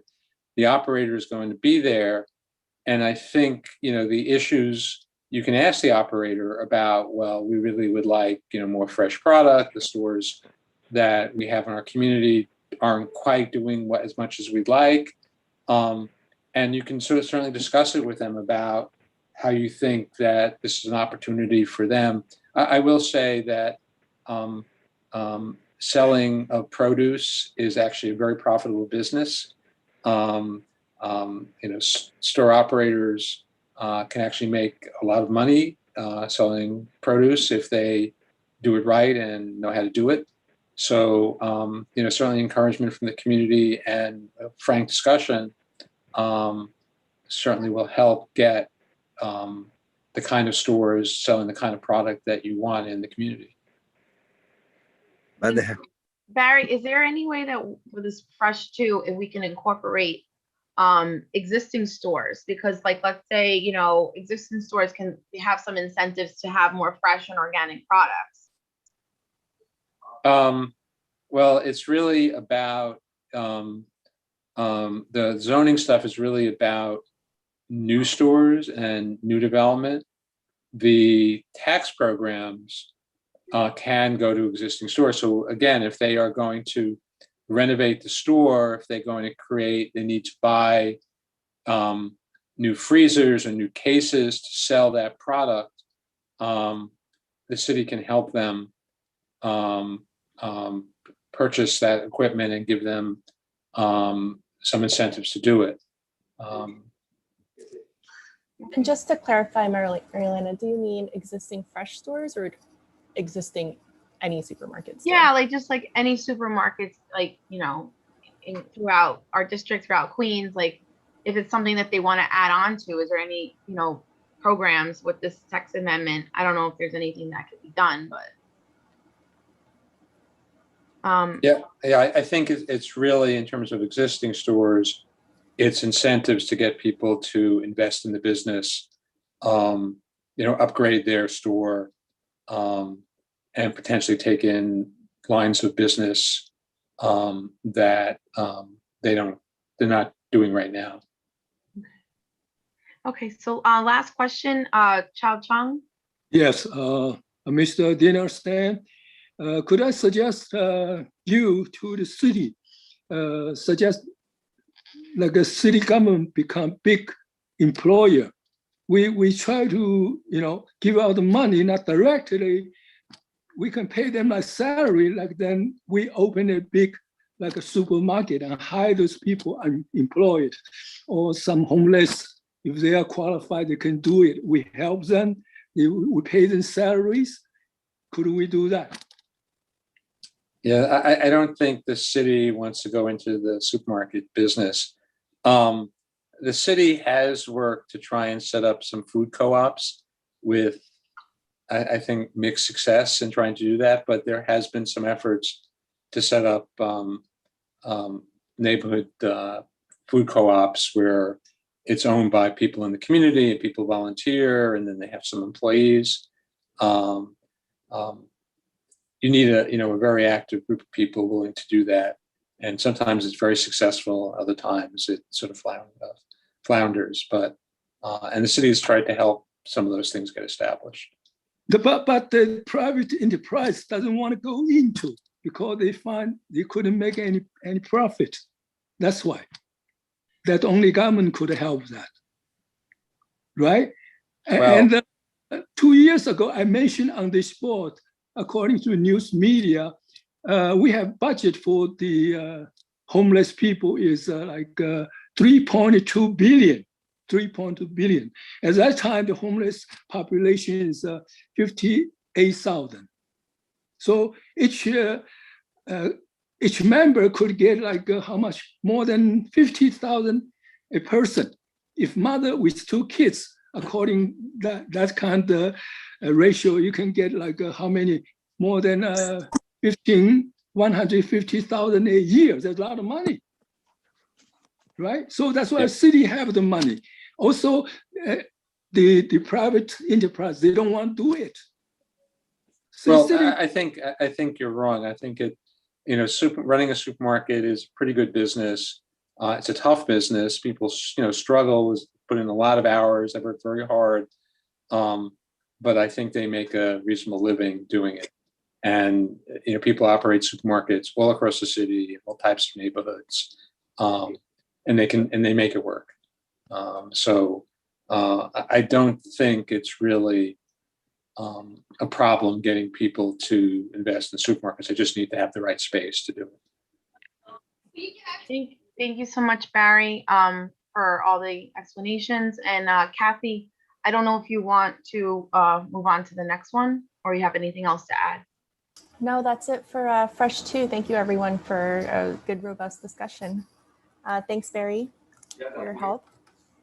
And we can certainly move on to hotels, and then we'll end with health and fitness. And again, just keeping time into consideration, we'll just go through both presentations back to back, and then we'll have a really good full discussion on both, any questions and concerns. Okay, so I'm gonna go ahead and share my screen. No, we should move further because it's too late. Yes, I'm definitely keeping that in consideration with respect to respect to the board members and all of our presenters as well. Already. If anybody has their mic on, not on mute, there's a lot of background noise, please. Who, me? I don't know. I hear a couple of different mics with background noise. So she's going to do the next presentation. If everyone put them on mute, please. I do not have any voice. Okay, Kathy. Okay, can I begin? Okay, great. So this is the citywide hotel special permit, zoning text amendment. It would provide a new special permit for hotel development across the city, basically resulting in all hotel development being subject to public review through the regular process. This means that no new as-of-right hotel development would be allowed. And the goal is really to create a consistent framework for hotel development and to make sure that new hotels do not negatively affect the surrounding area. This was certified on May 3rd, and the community board will have time to review it through mid-July. There we go. So I'll start with a little bit of background on New York City's hotel market over the past decade before we go into the details of the proposal. To kick it off, when we look at the last decade before the pandemic hit, New York City experienced record growth in tourism and hotel development. The amount of visitors to New York City grew by 20 million between 2009 and 2019, reached 67 million in 2019, and it was expected to continue to grow pre-pandemic. During the same time period, the total number of hotels in the New York City market grew by about 50,000 to reach close to 130,000 in 2019. And in the past 5 years alone, New York City saw a 40% increase in hotel rooms. And despite this significant increase in hotel rooms, demand also continued to rise. So the occupancy rates remain very high at almost 87%, which are among the highest for cities in the US. And the growth of the New York City market in the last decade was driven by both international and domestic travelers that were looking to travel to New York City for all that we have to offer. And locally in Queens, to just look at the hotel growth in Queens, this borough has the second largest hotel market in the 5 boroughs, which is after Manhattan, and with about 14,000 hotel rooms, which is nearly twice as many as Brooklyn, which is the next largest. Queens is also the only borough aside from Manhattan that has shown impacts on hotel market during COVID. And when we look at the Flushing and LaGuardia Airport North Queens submarket, you can see that it's driven by both central business districts as well as such as Flushing, including airport-related business from LaGuardia. And even though airport business has dropped throughout the pandemic, during that time, non-airport business accounted for 50% of hotel guests prior to. So as of September 2020, though, the occupancy in the submarket is 61.6%. And over the years, this rapid growth of hotels throughout the city has led to concerns with its surrounding uses. And the growth of new hotels in different zoning districts in the city has led the City Planning Commission to adopt a different range of special permits, which really just results in an inconsistent framework for regulating hotels. Notably in 2018, I came to Board 4 to present on a hotel special permit that was adopted for M1 zones, or light industrial zoning districts, that address conflicts between hotels and industrial and manufacturing businesses. Hotel locations are spread out across the country, the city in different types of zoning districts. And that includes commercial and mixed industrial and residential districts. And in many cases have introduced conflicts with the surrounding uses. So hotel uses are similar to commercial and residential uses in many ways, but they also have the potential to cause conflicts with those uses related to loading or queuing vehicles, having access to parking and sidewalk conditions that could all cause safety issues or inconveniences for surrounding businesses and residents and visitors. So here on the slide, we have a few examples of hotels that show incompatible or conflicting conditions with the surrounding uses. On the top left, here's a hotel in Maspeth, which is located across from a cemetery and surrounded by industrial uses, which is really not an ideal location for a hotel. It could cause unsafe conditions for guests and residents. On the bottom left in Manhattan, this hotel resulted in really insufficient loading and queuing space for guests, which created a lot of traffic on the street and sidewalk. And on the top right, this hotel development created an inconsistent street wall. Here it's set back pretty significantly with a parking lot right up against the sidewalk, and it disrupted the character of the neighborhood. And then on the bottom right, a really narrow sidewalk was resulted in this particular development in an area where a good sidewalk was really needed. So as a result, hotel development requires additional consideration to make sure that they're developed in ways that don't cause conflicts or concerns with the surrounding uses. And as you can see on this slide, this map shows hotel locations represented by red dots that are currently distributed throughout the city. And the proposed text amendment would create a consistent zoning tool for new hotels and allow the City Planning Commission to evaluate each hotel's impact on the long-term use and development patterns of the surrounding area. It's also important to note that the proposed special permit does not prevent hotel development, and it also would not consider that all future hotels are inappropriate. It simply applies an additional layer of review in which the City Planning Commission and all stakeholders in the ULURP process would assess the appropriateness of a hotel in a given location based on the surrounding area. So the new special permit would be applicable in all the areas that hotels are permitted today. And aside from M1 zones that have a special permit already that addresses the unique concerns for those uses. And these areas include higher density commercial districts, residential districts with certain commercial overlays, and mixed manufacturing and residential districts. So that basically just means anywhere hotels are allowed as of right today, there would be this additional layer of review applied in the future. And in terms of the findings of the special permit, in order to grant the permit, the commission would find that the hotel does not impair the future use or development of the surrounding area. This sounds like a pretty broad finding, but what it does is allow for a consistent approach since it relates to use compatibility. And site plan approval would also be required for the ground floor space to make sure that the configurations don't conflict with surrounding uses. And in terms of, generally the recovery of the hotel industry, because of the significant impacts that the pandemic is having on the industry, some tools are being proposed to reduce the likelihood that the special permit would impair the recovery of the hotel industry and help some of those closed rooms come back online. And the tools that aid in this recovery include a 6-year window for hotels with filed building plans to be constructed, which is an extension of the standard 2-year window for this.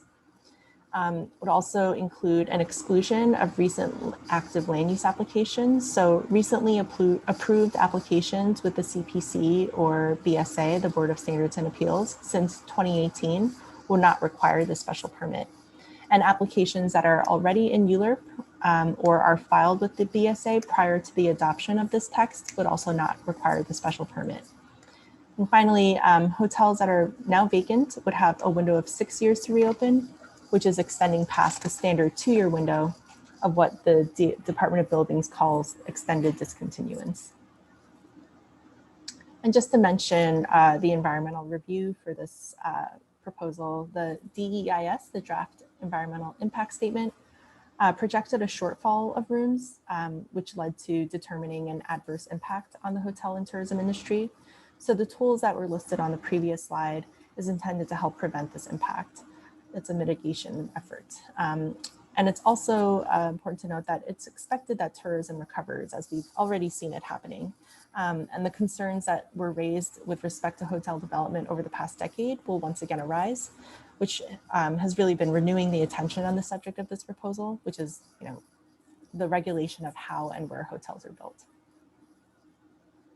So in summary, New York City's tourism economy is vital to the city's overall economic health. And once the tourism industry fully recovers from the pandemic, it is expected that this type of development is going to resume. And while it's important that hotels can continue to locate throughout the city to support a vibrant tourism economy, the pace and patterns of that development, which was driven by that record high tourism, has created a lot of conflicts with adjacent uses and have really overwhelmed some communities. So this has been indicated as a need to do better with how hotels are being regulated and where they're built. So going forward, if approved, all hotels would have to file for a special permit with the Department of City Planning, go through the full ULURP process for approval, which would include meeting the findings of the special permit, being subject to a site plan approval and undergoing environmental review. And then it would follow a full 7-month ULURP process with 60 days for the community board to review. And this brings us to public review for this project. This was certified on May 3rd. The board has 60 days for the community board to review, which is through mid-July. The City Planning Commission is expected to hold a public hearing and vote in the summer. And then the City Council is expected to hold a public hearing and vote in the late summer or early fall. This concludes the presentation, and we're happy to take any questions. Well, Kathy, are we gonna do the health? Oh, I'm sorry. Yeah. I'm like on autopilot. Yes. No, that's okay. Thank you for the reminder. So Kathy, yeah, go to the next one and take all the questions for the hotel and the spa, what was it, the spa or the health and fitness. Yes. Oh, health and fitness. Okay. AKA this. Yeah, this just goes to show how my mind is deteriorating as the night is going on too. The very thing I was suggesting. Let me stop sharing my screen. Okay, here we go. And hey, Kim, do you want to pull yours up or do you want me to pull it up? I am about to share it right now. Okay. I think you guys can see it. Let me see how I do this. Okay.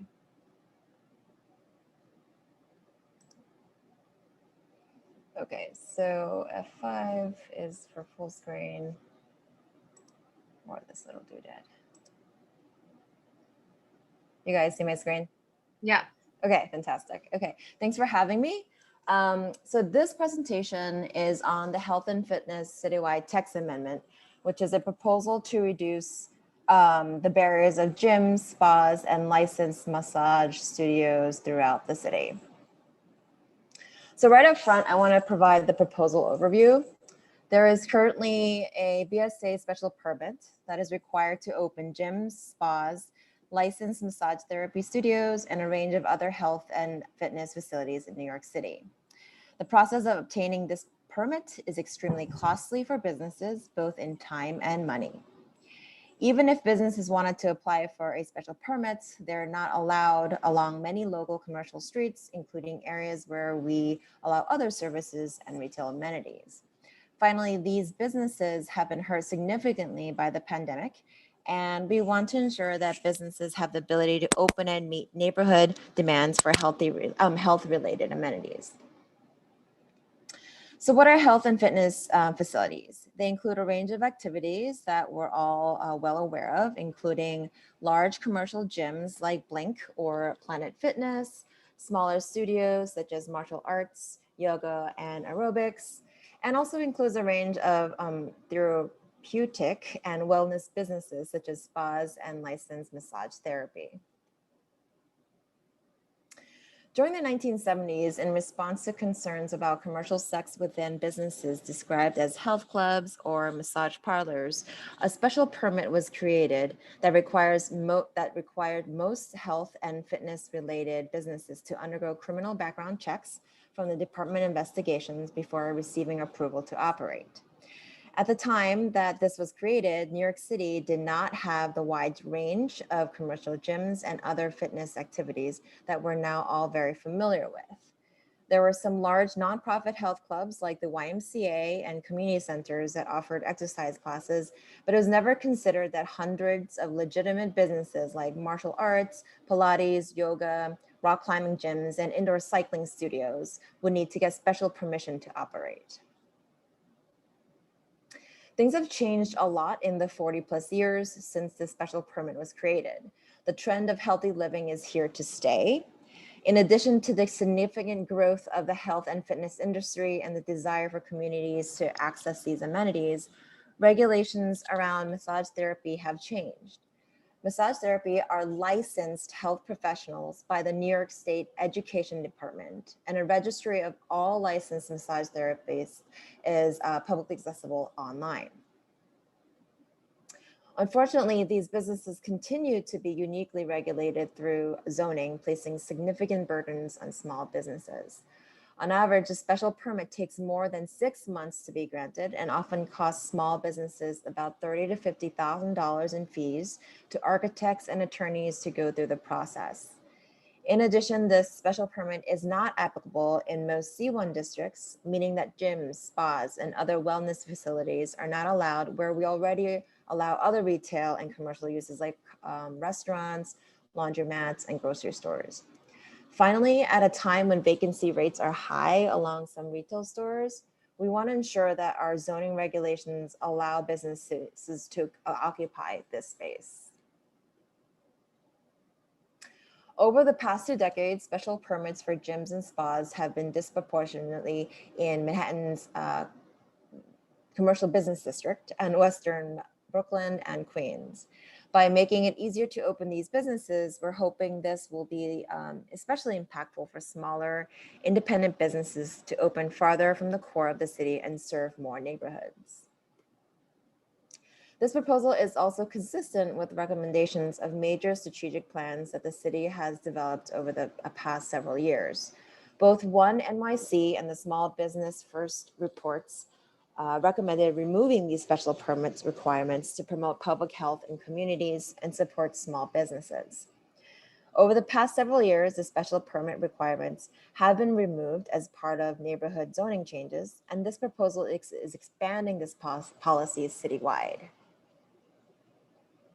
Businesses in the health and fitness sector have been severely impacted by the pandemic, with many businesses reducing staff or closing either temporarily or permanently. Between 2019 and 2020, employment in the fitness and recreation sectors dropped by more than 60% in New York City. As the industry continues to recover, we want to ensure that zoning does not pose excessive barriers that prevent businesses from being able to meet the demand for these services in communities.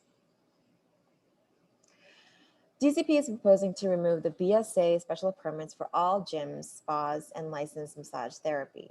Gyms and spas would be considered commercial uses that would be allowed as of right. Smaller gyms and spas, those less than 10,000 square foot, would be allowed in all commercial and manufacturing districts, including C1 districts where gyms are currently not allowed. Gyms and spas that are unlimited in size would be slightly more limited in geography, allowed in our highest density C1 districts, primarily in Manhattan, as well as C2 districts and higher and manufacturing districts. This distinction between uses smaller than 10,000 square feet and those larger is consistent with the way many other commercial uses are treated within our zoning already, such as clothing or furniture stores. So just to reiterate what's on the slide here and what I've just said, smaller gyms would be treated similarly to the local drugstore, restaurants, and salons and classified as of right businesses under use group 6. Larger gyms would be treated similarly to banquet halls, music studios, and car showrooms and classified as an as of right business under use group 9. The text also proposes changes for licensed massage therapy establishments. Licensed massage therapy will be treated in the same way as other outpatient medical uses in zoning. This would be categorized as either ambulatory healthcare or healthcare offices. This will allow licensed massage therapy studios as community facilities in most residence districts, except R1 and 2, as well as commercial and manufacturing districts. Massage is illegal to practice without a license, and unlicensed massage will continue to not be allowed as a use anywhere in New York City according to the proposed zoning. When the BSA reviews applications for gyms, they occasionally impose conditions to address community concerns about noise and vibrations that can result from activities such as dropping weights or using exercise equipment in unison. To continue to address these concerns, the proposal will also include additional performance standards for noise and vibration. A subset of high-impact gyms will need to have an acoustical engineer certify with the Department of Buildings that the facility is designed to meet these performance standards before they receive a certification of occupancy, a COO. These provisions will apply in mixed-use buildings in commercial and MX districts. Lower impact facilities such as yoga, isometric exercise, and therapeutic services such as spas will not need to demonstrate compliance with these noise and vibration performance standards, but will still be subject to New York City's noise code. This slide shows where smaller gyms and spas under 10,000 square foot would be permitted. The orange area shows where these uses were permitted, but previously limited and needed a BSA special permit. The purple areas show where these uses would now be permitted, where they weren't before, which is primarily in commercial areas along Roosevelt Avenue, Broadway, and Queens Boulevard. Larger gyms above 10,000 square foot would also now be permitted in the orange areas and would no longer require a BSA special permit. Licensed massage facilities would have wider applicability within the purple areas you see here. I want to emphasize again that these facilities require a New York State license and would be regulated at the city and state level. If they don't have a license, they can't run the business. So this is where we are now. The Health and Fitness Text Amendment certified May 17th. The board has 60 days to review the proposal and provide recommendations. Thanks for your time. And I'm going to stop sharing. Thank you so much. You're welcome. So we're going to open up to questions now, not only for the hotel, but also for the health and fitness. Lucy, I know you had your hand up for a while. Lucy, we can't hear you.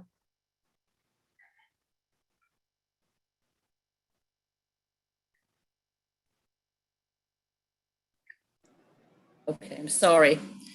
With the hotels, if they need more space to be required to be built in our community, and they're up against 2-family or 3-family homes, would they be condemning them to get that space and that would be allowed by the city? There is no condemnation or None anything whatsoever. of that nature associated with Wanted to let you know with the hotels as well. We had a few up on Roosevelt. Water pressure was another issue, just for your, for your information. The top floors of their hotels didn't get enough pressure. It also affected the community at large. So please put that down as your notes. Thank you. Thank you. Gregory? Thanks. So my question is related to the slide that said that the hotel could operate for another use. As we've seen, especially exploited during the pandemic, a large change for hotels has been to use the Band-Aid solution of housing homeless. So my concern is largely that hotels that are struggling, which the numbers definitely show, occupancy, although it's coming back slowly, is significantly down, that this is just going to lead to more homeless shelters, out of hotels. How are you mitigating that? Sure. So the special permit is really intended to address issues with commercial hotels, and it really doesn't affect any of the city's current rules with, related to rules for siting shelters. The city is responsible, DHS in particular, the Department of Homeless Services, for providing emergency housing for homeless individuals. And that's really under the a really separate provision. New homeless facilities are not subject to ULURP, but pursuant to what's required through a fair share criteria, DHS is required to submit a statement to the mayor's office to justify the need and purpose of the emergency facility. And it is expected that that this text would actually lead to, not in a way to significantly adverse the industry overall, but that the hotel development pace that we saw pre-pandemic would be slowed down. And in that way, it is anticipated that the conversion from hotels to homeless shelters would not be happening at the pace that it was. Thank you. Sure. Lara? Hi. My question about the hotels, do you require them to give back to the community? Are they required to employ people from the neighborhood where they're operating? Because it's, hotels, there are a lot of people come in and go, but then it's very transactional and they can exist totally independent of the community. But then there's such a huge impact in the community where they are located. So how do they give back? Yeah, the zoning text really doesn't it can't really require certain practices or the operations of the hotel. This is really about the compatibility in terms of uses and the provisions around how it can be built. But because this is now what the text proposes, is that it's something that's going to be coming to the community board for this layer of review, then it now opens up a two-way street for conversation. Whereas previously in the past, that conversation wasn't there, or that platform didn't exist for any hotel development, and that was being developed as of right. Okay, thank you. Lara, you good? Yeah, my other question is about the health and massage, licensed massage therapist. I'm not aware if there's like reciprocity for the license. So my point is that you have made a point emphasizing that there is a license requirement for the operation of a massage um, therapy. But then again, New York does issue reciprocal arrangements with other states, meaning if it's easier to get a license in another state, and it can be operated and then it can be used in New York. Is that allowed? And the reason for this is that there have been several articles, even in the New York Times, that a lot of even licensed massage therapists are used to traffic women. And is there any input also from the Queens District Attorney's office in this? They have they have findings in this issue as well. Mhm. Yeah, that's a great question. I'm actually going to tap Dylan, if the expert on this particular text, if you could help answer on that licensing question. Yeah. So yeah, I'm Dylan Sandler. I'm the project manager of this proposal. Both great questions. So in terms of reciprocity, to practice massage therapy in New York State, you do have to be licensed by New York State, but that license, there are requirements that include education and certain numbers of hours of practice, and that can occur outside of New York State. And so this New York State Department of Education that grants those licenses, they will provide reciprocity or provide a New York State license based on experience practicing in other locations outside of New York. So the answer is yes, but none of that actually sort of exists within zoning. That's all through the state licensing rules for massage therapists. And then the second piece of that, so we worked very closely with a number of groups in the city, the mayor's office to end gender-based violence, which are really the sort of the coordinating body focused on human trafficking, sex trafficking, to make sure that this proposal is kind of nuanced in the way that it thinks about addressing issues related to commercial sex and in particular related to human trafficking that can occur under the name massage.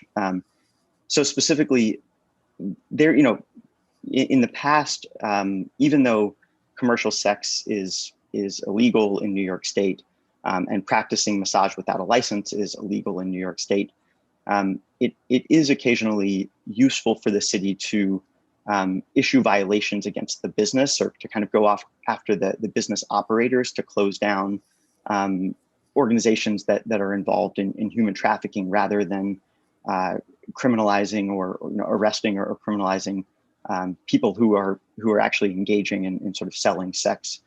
And so the zoning actually preserved this avenue where if a business is says they're offering massage or body rub or reflexology or any other name like that, and they are they have people working there who are not licensed massage therapists, the Department of Buildings or the mayor's office of special enforcement can go in and issue a zoning violation, and basically issue fees and ultimately can shut down a business that's engaging in that kind of illicit activity without sort of going in and arresting people who are actually maybe in kind of caught up in sex trafficking rings and things like that. So it's something we've actually really thought a lot about, and we have worked with DA offices and in particular that office to end gender-based violence to think through that. Yeah, it raises alarm bells, because now you're elevating it. What I heard, correct me if I'm wrong, is that you're elevating it into like a clinic, a medical clinic. And if there are nefarious activities that will be conducted, then they can even seek protection from doctor-client privilege, right? So it's a specific concern. And in terms of practicing physical therapy with a license or without a license, there is also like a New York state rule where there's if they're practicing under the supervision of someone who's licensed, then it can be done. So the point is that there are ways to circumvent it, and I do hope that people are aware of that. Thank you, Laura. Thank you. I mean, just to respond to that very briefly. So the rules don't actually change in any way. You kind of mentioned that it's sort of elevating this issue, but they don't actually change any of the enforcement capabilities or in any way sort of weaken the ability to enforce businesses that are engaging in commercial sex or unlicensed massage. And we don't have a concern that that licensed massage therapists are engaging in illegal activity. There really is not a track record of that. And if there is, that's something that the New York State Education Department can, has sort of an enforcement program related to that. So really the issues are related to unlicensed massage, and the zoning preserves every existing tool for the city to enforce that, against businesses or against people that are practicing massage without a license. Okay, thank you. We have to move on. We have a couple more questions. Red? Yeah, first of all, I want to appreciate those who presented for looking after small business establishments in the health and fitness arena.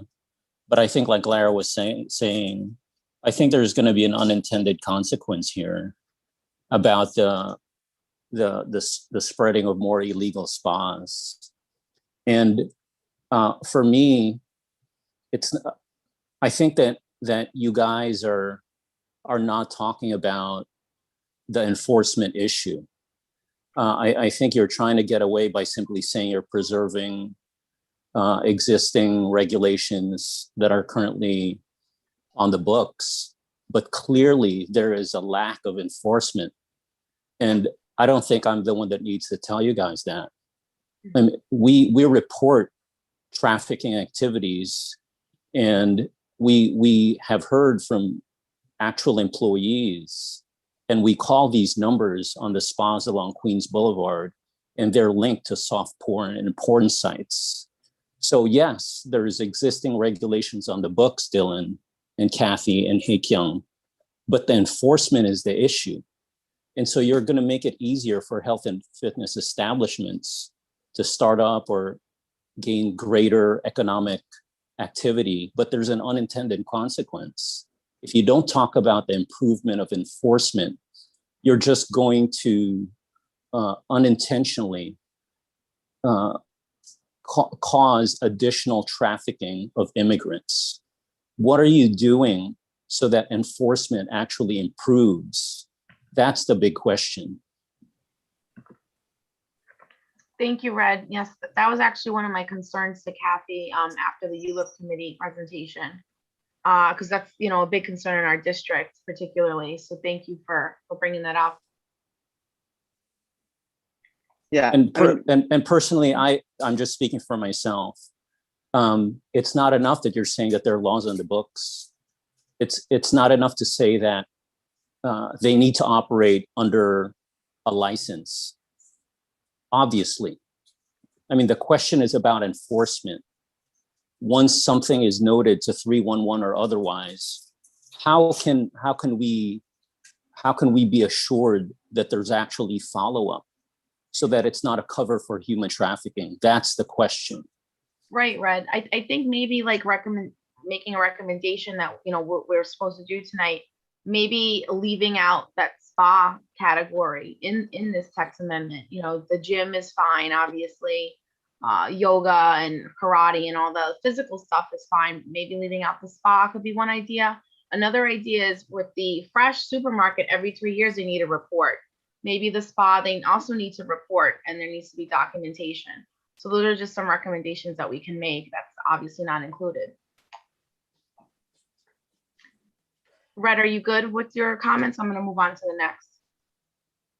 Yes, and Mary Elena, I wonder if now is the time for them to respond to that or not. I mean, I leave that to you, but I just wonder if, I don't think there's anything in this text amendment. It's just more focused on zoning. So you're going to be giving away zoning, obviously, for this for these uses, but there's nothing attached to it, which just seems like to me anyway.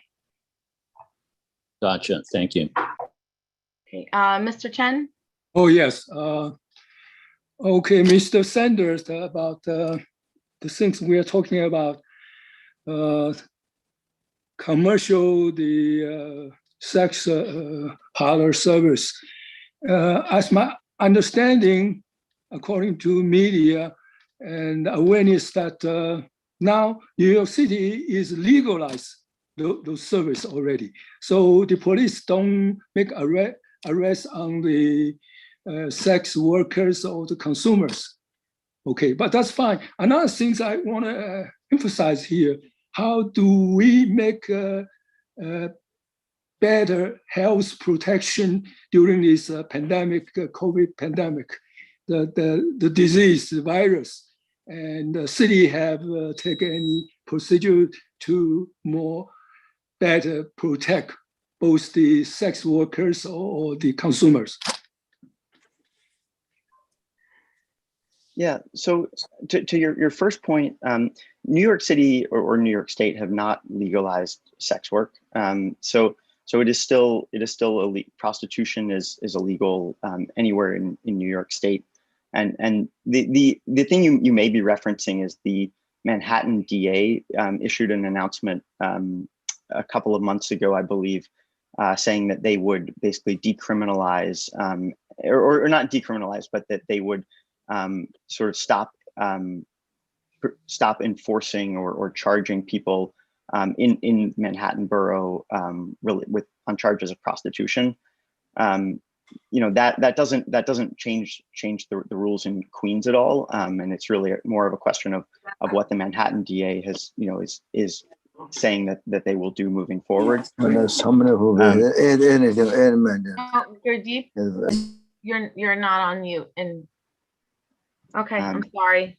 No, that's okay. But the way, so it is still, commercial sex is still illegal in New York State, and the way we've worded this in the zoning is basically to say that any business, whether it's the primary use or an accessory use, cannot offer body rubs or massage or other similar services if they are not if they are not a licensed massage therapist or another licensed healthcare provider. So the zoning also provides sort of another layer, a civil enforcement layer to that is enforceable. Can you repeat the second portion of your question? I don't think I entirely follow that. The city, they give the consumer or the workers a better protection, especially during this pandemic, the virus pandemic. Right. Easy in direct contact, right? So this proposal really only changes the rules about opening new businesses. So things that are related more to health, fall under things like the health code related to additional like ventilation or specific kind of COVID requirements about capacity and ventilation and things like that. But this proposal really is only, within zoning, only controls things like, whether the business is allowed in certain areas, but doesn't go beyond that in terms of labor protections or other kind of health protections that really fit within the health department. Something happened in Taiwan recently. Mr. Chen, I'm so sorry, we have to move on. We have one more question and then we have to take a vote. No, okay. Okay, because it's more of like a text amendment. They're not adding all these additional things that I know we're concerned about. Just make an example about these foreign countries, the foreign areas, that the virus used to be Taiwan is #1, doing very well. Now suddenly they become, because they say commercial sex service caused that. Mm-hmm. Yeah. Okay. Thank you, Mr. Chen. Last question, and we need to take a vote and have recommendations. Gurdeep? We can't hear you now. Thank you. Okay, now you can hear me? Yes. Okay, I have a question to the gentleman that he said there's a lot of human traffic is still exists. And they said prostitute is allowed, but they're not a DA. Manhattan is a Queen DA, they remove the word is a prostitution. Prostitute, they remove the word. And also I have questioned that these hotels they're making for the homeless people or shelter people, because I know a lot of my friends, they have a hotel in Queen area. Most of the hotels are given to all the shelter people, and they also renting $150 a bed. And also they are renting to the homeless people, and they are getting more money from the city.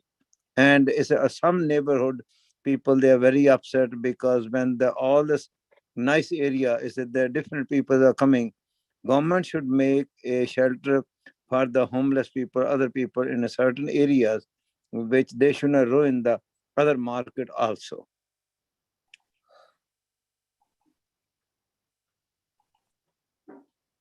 Kathy? Kathy, we can't hear you. I'm sorry, my screen froze at the last very Oh, last okay. portion of it. Can you just repeat? He's basically talking about the hotel tax amendment, basically about how it's not going to allow to have homeless and different uses like that. How can we make sure that that's not going to happen? Marlena, I know my friends, they have a hotel and they are renting now all the homeless and shelter people because they are getting enough money and that they are fully 100% rented. And but the neighborhood, they are upset because when we have a Panam hotel, how much we have people, they make agitation, everything, and the hotel people, they don't care. And Yes. also, is a prostitution word, the DA office, they remove it. They say, we are not going to use a prostitute word. And they still exist to say, oh, human trafficking is still there. And but it's always say the law is good for the good people, not for the bad people. Bad people, they always, they don't care. They come from the jail. The next day, they go to jail. They can eat over there. They enjoy more better life than on the inside, outside. Yeah, so again, the text really doesn't have any effect on the current, processes that DHS, a separate agency, has for citing transient housing for homeless individuals. This is really addressing the issue of the sort of built incompatibility of hotels with the built environment, as well as just other sorts of quality of life issues that could be controlled by zoning. So in that case,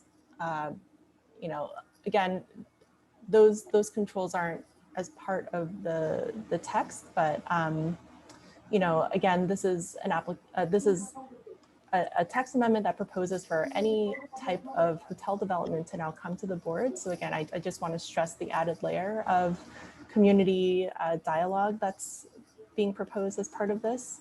And in addition, and Alex, if you want to clarify or expand on this, but there is if any existing former hotel that is now being operated as a homeless shelter were to change its use back to a commercial hotel, it would have to apply for this special permit. So that also, again, adds in another layer of review before that change can take place. Okay, thank you. Sure. Yeah, Marlena, they can have a no. permit with the shelter. So someone else is gonna just want to give Alex a chance No, to I have clarify. question. The lady, they said that they can have a permit. They can make the hotel and they can rent to the home shelter, home shelter people and other people, welfare people in this area. Can they have issue? They can abide by the rule because when they issue the permit. So, yeah. So if there is a hotel, the zoning allows for it to convert away from the hotel use to a transient, homeless facility. That's just what the zoning allows. If use group 5 is allowed, it allows for a homeless facility. If it converts away from the use, it has 6 years to convert back to a hotel. If it does not convert back to a hotel within those 6 years from adoption date, it would need to seek a special permit to resume commercial hotel operations. But you cannot put a terms about 5 years, 6 years. You cannot have a shelter homeless people because the reason is they ruin the neighborhood. I know a lot of my friends, they have a hotels in the Queen areas. I know them, and they made it. They renting fully on all to the homeless and other people. The city is paying a lot of money. Even they are renting the bed. Each bed is giving $150 a day. And listen, people, they only want money. People, they don't care about the neighborhood people. No, Gurdeep, no, I understand your concern. Okay, I'm sorry, Justin. No, But you know, okay, my phone is going to die. I'm going to leave now. no, you have very good points, and a lot of people are concerned. So let's take a vote on these items and let's put a lot of recommendations in. So come on, guys, let's do it. Okay, so thank you, Gurdeep. So Okay. thank you, Kathy. Christian. I'm here. I'm following on two screens. I'm not watching anything. I'm actually following you guys. Well, listen, I think it's safe to say that the city is rushing this. We're voting on 3 text amendments tonight, all at once, and I think it is a bit rushed. I think a lot of people have questions and concerns, as you could see. So that's obviously not our problem. That's obviously the city's doing this. So I basically just want to open up the floor. Anybody else? I don't know how we can vote on all 3 or separately. What do you think, Christian? I mean, no, we definitely can't do all 3 just in one. I mean, well, no, yeah. I mean, yeah, procedurally, I don't know. No, you should do 3 separate votes. It'll, okay. I think it'll get confusing. Yeah. Okay. All right, so let's go with the fresh 2 vote. I mean, first. For one, we still have a quorum, correct? Nobody's really left. I know Michelle left and Gurdeep is going to be leaving soon, so we still have a quorum. Yeah. So fresh 2, we have to vote on that first. I know in my notes, I know our recommendations are, we want local fresh farm food, we want organic food, and we want somehow to have that as a guarantee. Any other recommendations? No, but I would like to make a motion that we vote that unanimously accept this resolution to accept the fresh food supermarket in Queens. This will be the first one and will be a kind of a test. So I make a motion that we accept it. Okay, so there's a motion on the floor from Clara to accept the fresh 2. Remember, this is just a case study. So when we accept it, we'll see how it works. We can listen her. You second that? Now, can I just make the amendment to include the organic and local farm foods? I mean, I can agree with this. And second amendment is just like as a for the natural food, organic food, and I also propose that I agree that we should have it as organic food in the. Oh, we have Gregory and Lara for a comment and recommendation, please. Yeah, I just wanted to say that I think the same emphasis, and other people have echoed this sentiment too, should be put on our community gardens and the green markets that exist in our community. That really that is where the start of healthy food education and growing local food and the emphasis of everything sort of being in the community needs to have equal weight in this zoning, thing that basically brings an outside purveyor into our community and then, gives them a set of parameters to operate by. Mm-hmm. Okay, so we can add that. And Lara? Yeah, yes, Madam Chair. Just that specific, they are required to contribute to nutritional community education. Okay. Okay, perfect. And there's another hand up, Lorena. Yeah, I'd like to also add that I think that having organic fruit and vegetables is great, but is there any way that we can add that it has to be affordable? Because I think that that's actually a bigger or a big concern that, yeah, there's organic produce, but can lower income people afford it?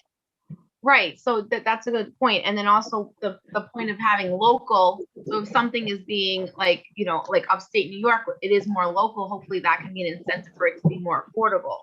So maybe that's something we can put in there as well. Okay, if I may, Lorena, I do notice your hand is still raised. Is that okay? Is that no? Okay. I mean, Marilyn, and maybe it's just me throwing out there, but on the vein of community gardens, maybe something similar to what Starbucks does, where compost could be created out of these places. You know, there's a lot of vegetable scrap that goes, and I think if a majority of those scraps go to the local gardens, and that's something, you know, gardens are often dependent on the Parks Department to give them compost and whatnot. So maybe something like that's kind of thrown in there also as part of the whole health incentive thing. Okay. And Alton? Alton, we can't hear you.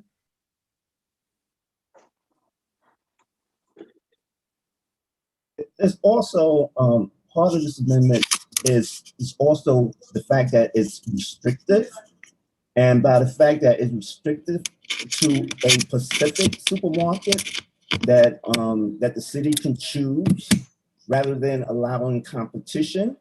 If there was competition, the price of the food would automatically come down. I don't understand why they have to have that restriction there on competition. And I feel strong about that, is that why is it necessary for the city to select which supermarket will have this benefit over other supermarkets? I think supply and demand controls price. Right. That's a good point. Okay. Well, we'll put that in there too. And Gurdeep? I can't hear you.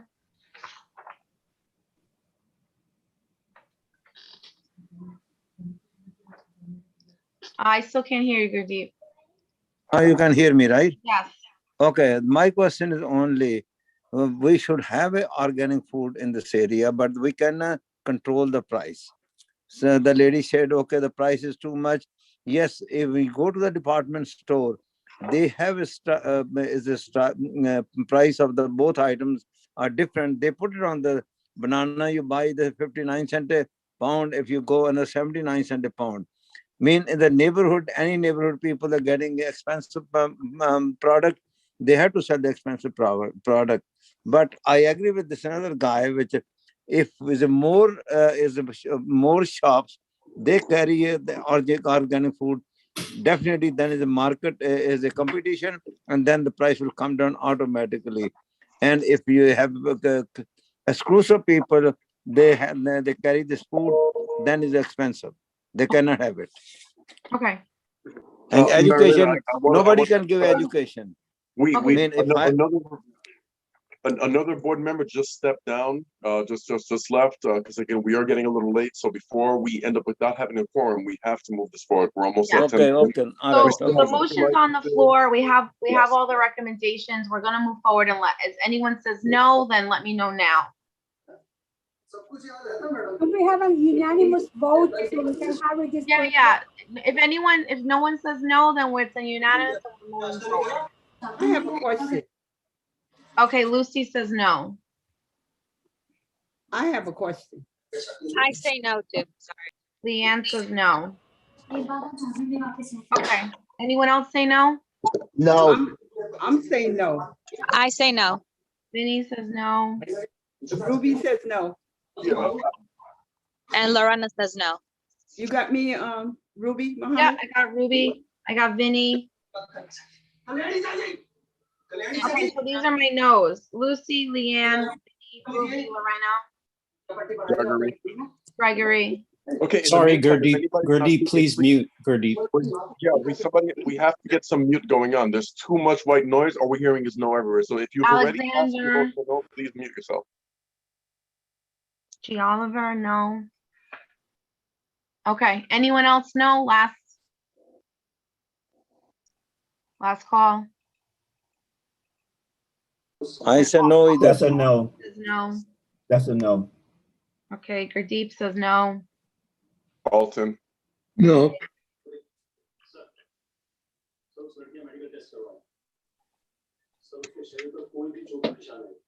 Okay, so I think we have all the no's. I believe the motion's still going to pass though. Okay, so now on to the second text amendment, the hotel one.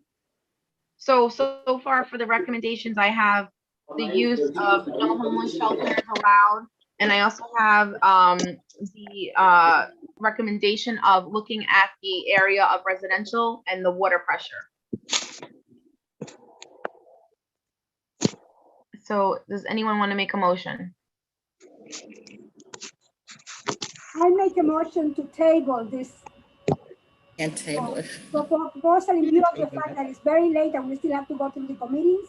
And people want to take time also to discuss this motion, which was discussed before. So I make a motion to table this motion and the other motion, and we move on, please.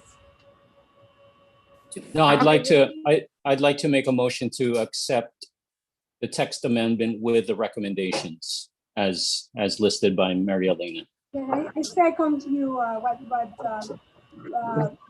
you Reed said. Okay. So does everyone agree with that motion? We're going to accept the text amendment with the recommendations. I agree. If anyone says no, please raise your hand. Okay, the motion passes. Okay, so, oh, G doesn't agree. Okay. That's one no. Okay, so then the motion will pass. Text amendment number 3, which is the health and fitness. The recommendations that I have, obviously everyone has an issue with the spa and massage parlors. No one has any issues with the gyms or the health fitness facilities. It's more of the spas and the massage parlors. So we're concerned about the usage. We're concerned about people being licensed. We're concerned about human trafficking and sex use. So illegal sex use.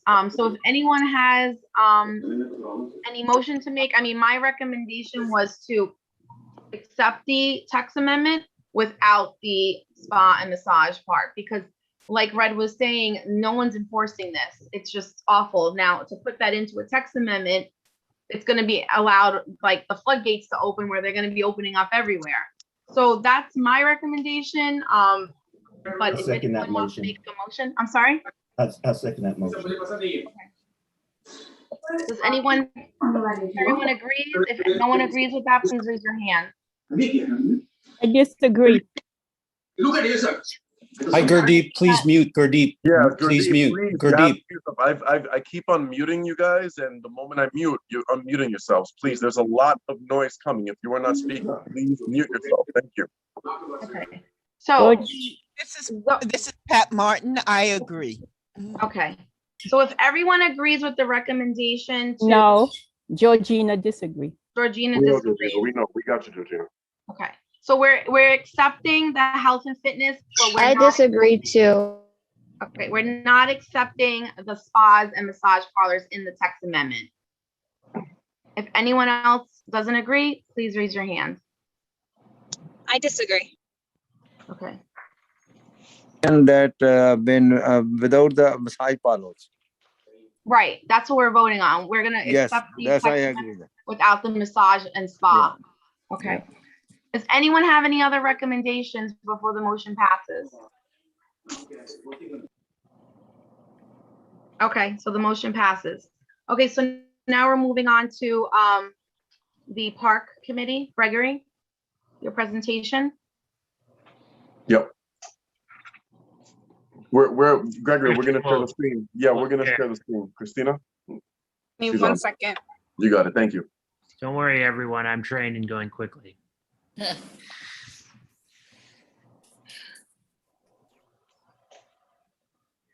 The question is about enforcement if you don't.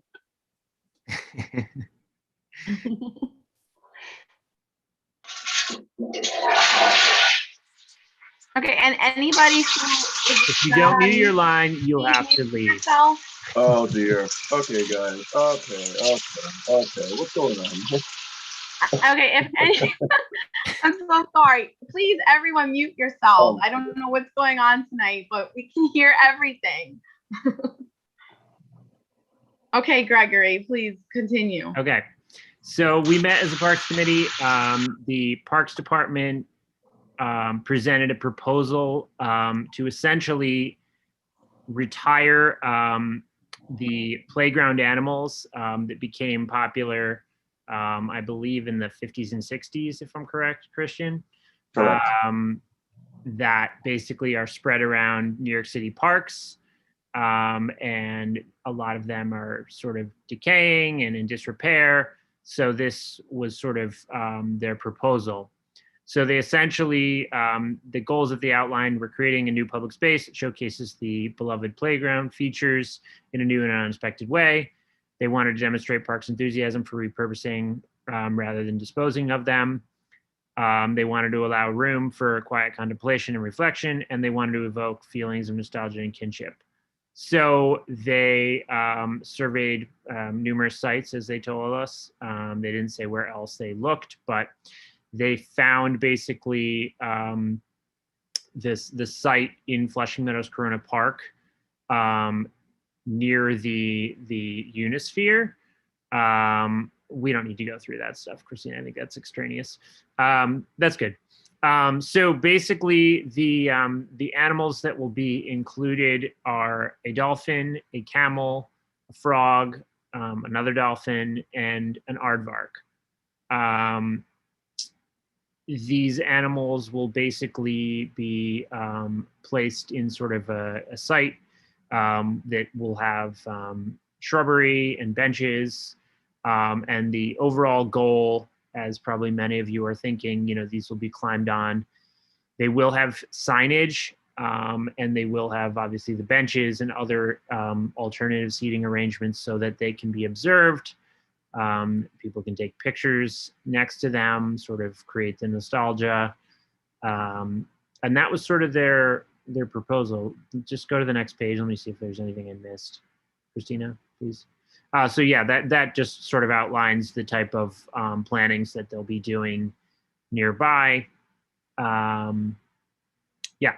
So this schematic just sort of shows you, what's going to be planted. The best way I can describe this, because we did ask this question, because they had sort of the usual very zoomed out map, then zooming into a location in Flushing Meadows Corona Park. It's very close to the Unisphere. Christian, do you remember the exact? I think if you go one more, it will actually tell you the avenue of something. Yeah, it's actually 2 slides back, Gregory. Wait, is that it? That might be it. Sorry about that. Yeah, it's again. I do know that it's the playground that's almost adjacent to the USTA. I can't give you the exact avenue, but I can get that for you in about 10 seconds. Right. So essentially, we had some questions. Largely, we wanted to know what was the cost for this. Parks came back to us and said there was no cost. I'm still really leery of that, as are my community members and several other people I've talked to outside of the committee. We will push to try to get some number behind it, especially since Parks' budget has been slashed drastically. And there's a lot of areas of Flushing Meadows Corona Park that could use that money for more of a public, I would say more of a public art installation rather than beautification campaign. One of the other things we asked for is, they sort of said that group of animals, those 5 animals, would be to start. We don't know if they're going to eventually add more. There's a large number of these animals. I think Christina or Christian or both shared some of the articles that I had found on my own research on this, talking about how there's a large collection of these throughout the city. So I don't know if they're going to add more to that.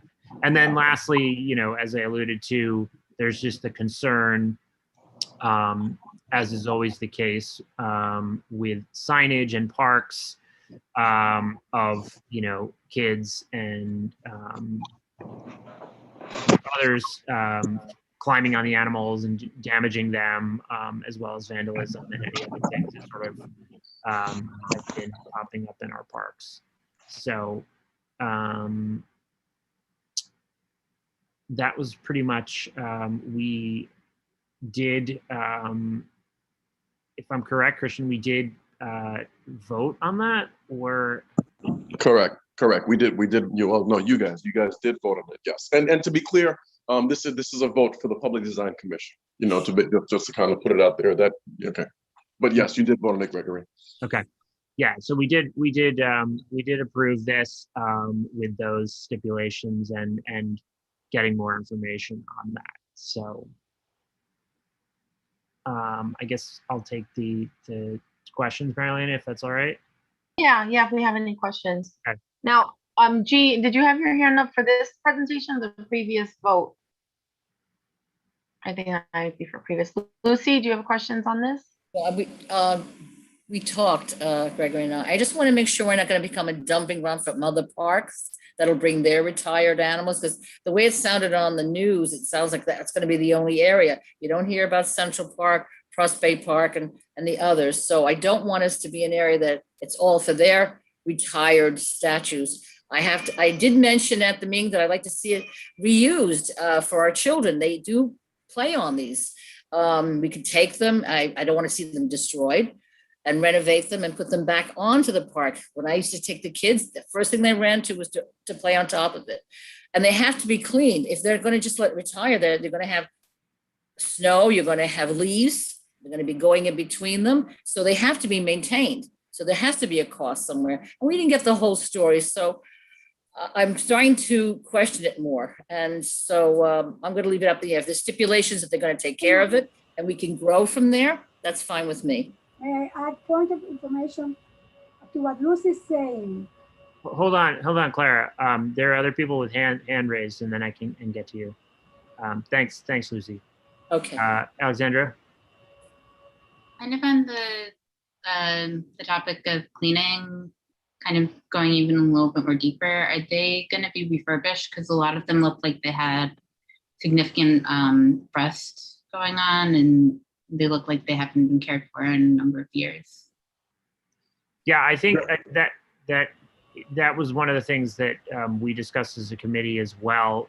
We are trying to get more information on that because they were sort of talking about this project as more like retirement in its current state rather than, spending money, as we know it would cost to refurbish these animals. So that's a very valid question, and we'll reiterate that to the Parks Committee and try to get an answer on that. Gregory, can I just shed a little more on that, because you and I were, Gregory had, we didn't have very many people at that meeting, but Alex, I asked that very question, and then specifically they did say, and again, I didn't think they said it was no cost. They said it's minimal cost or negligible cost, so it's definitely going to cost something. But Alex, they very much sold it in a way that it was a great thing. Like, look, the same way we all want to retire at a nice little park, that's what this is. I specifically asked whether they would be refurbished, and that defeats the purpose, because by refurbishing, it would in turn enable the use again. And Lucy, to answer to your question, as far as the maintenance and as far as people climbing on it, it has to be treated very much like a sculpture garden.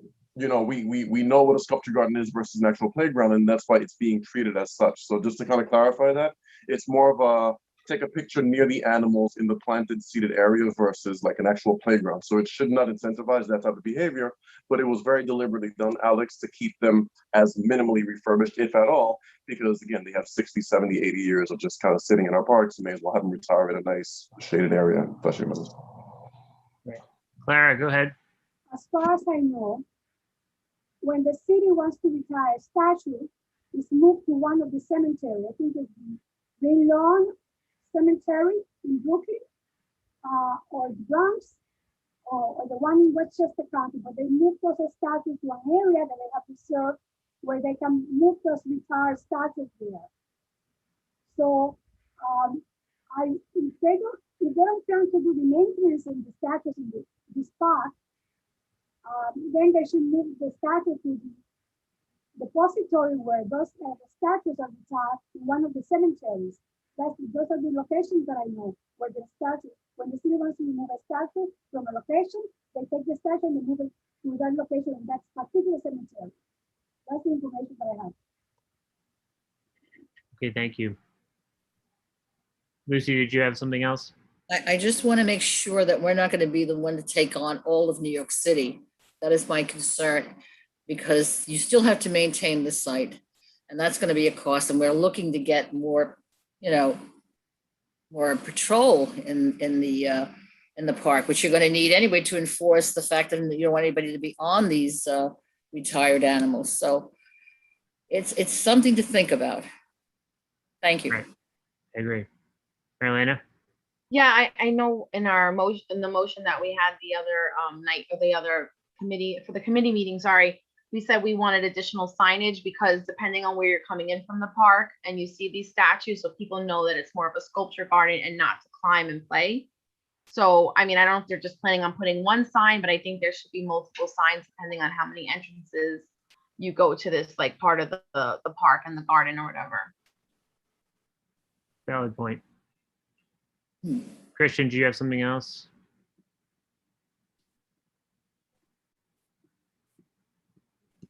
Oh, we can't hear you. Sorry about that. An actual page of what the signage will read like is actually slide number 9. That's what the signage will look like, and we can ask. There you go. That's what's going to appear. It has a full explanation of what they are. I mean, that's it. It's there. Like it does say do not climb the animals. Take photos of your animals and friends, etc., etc. But this is what the sign will look like. And getting more of these up may change things, but I don't know if they're going to do a different sign. This is the sign. So.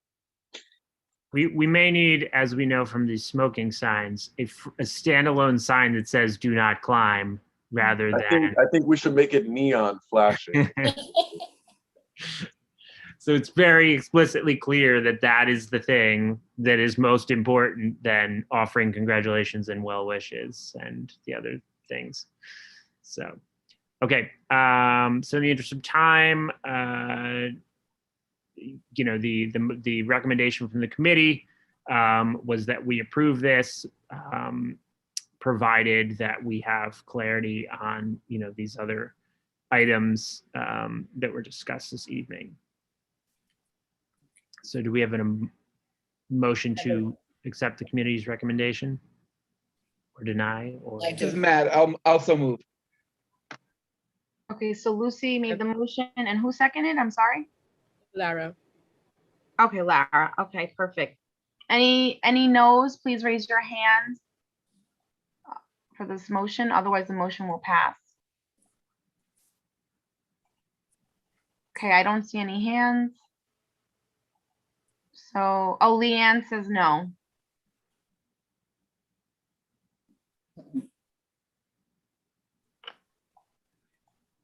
Okay, now I don't see any other hands.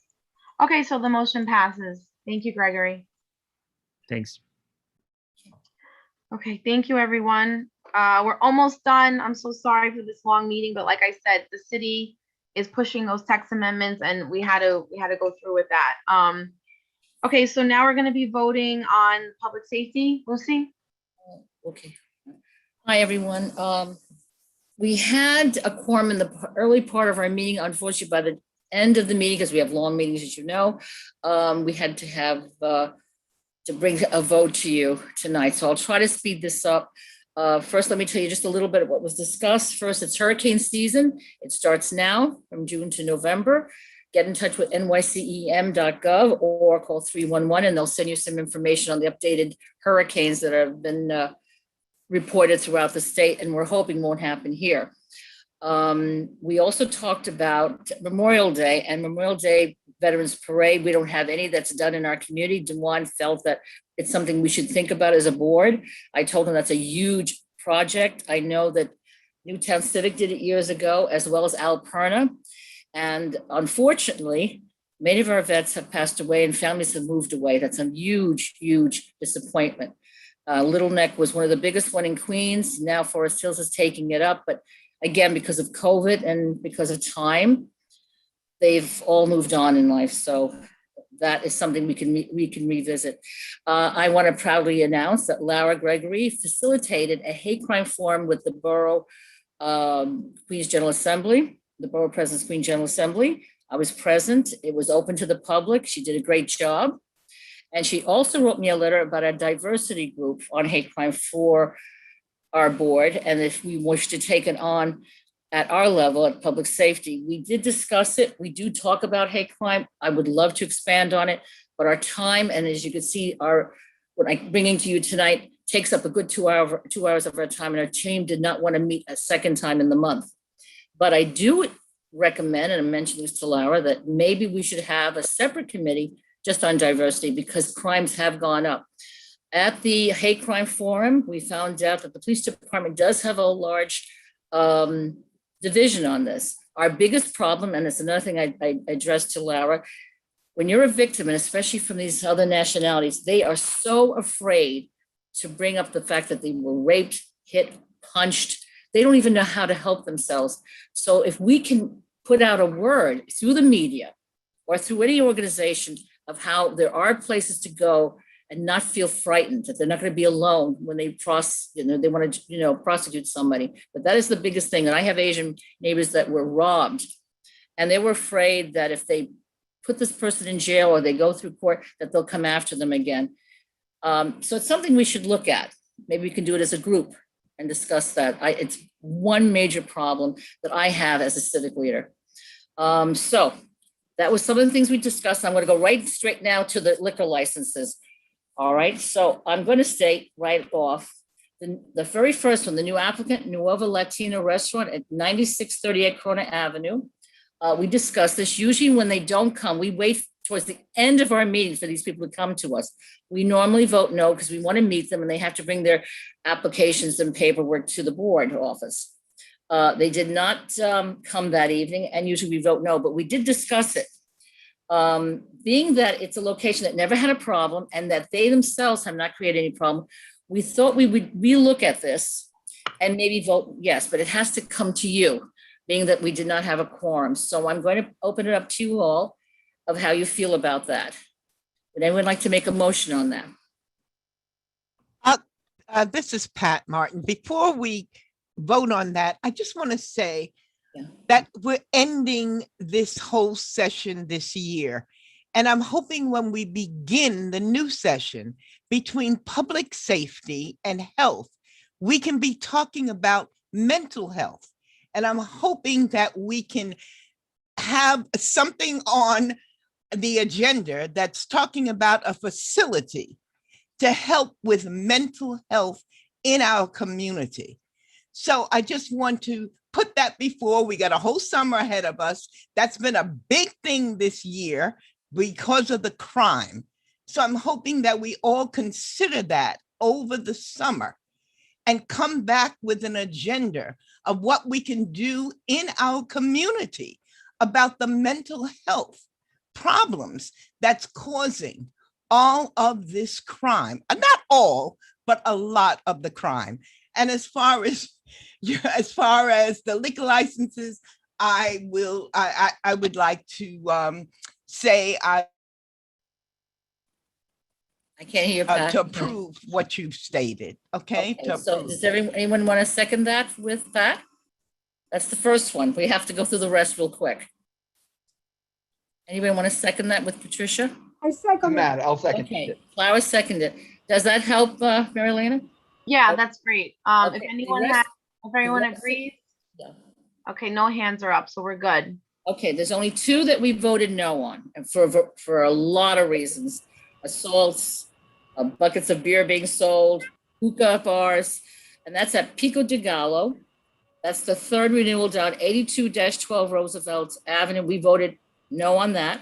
And the next one that was no was Pizzeria Primavera, Vincenzo Restaurant at 40-21 108th Street. Mass gatherings, noise complaints galore. And believe me, if we ignored this, the neighborhood would come after us.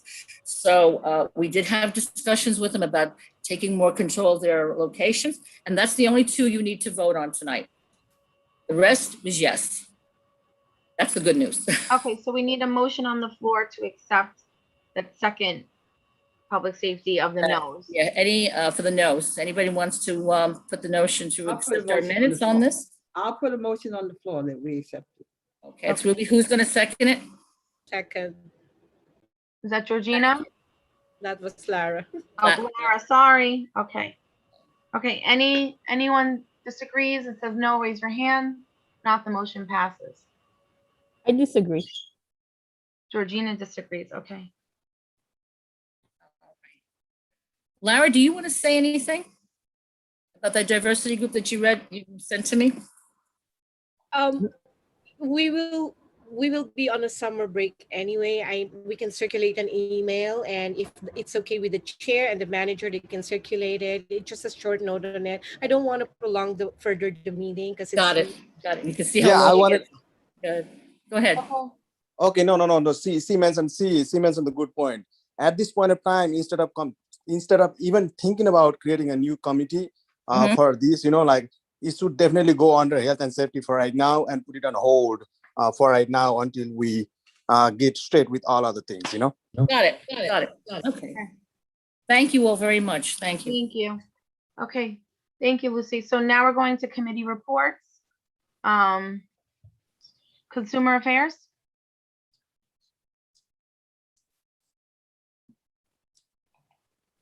All right, I have nothing to report. Okay, thank you. Environmental.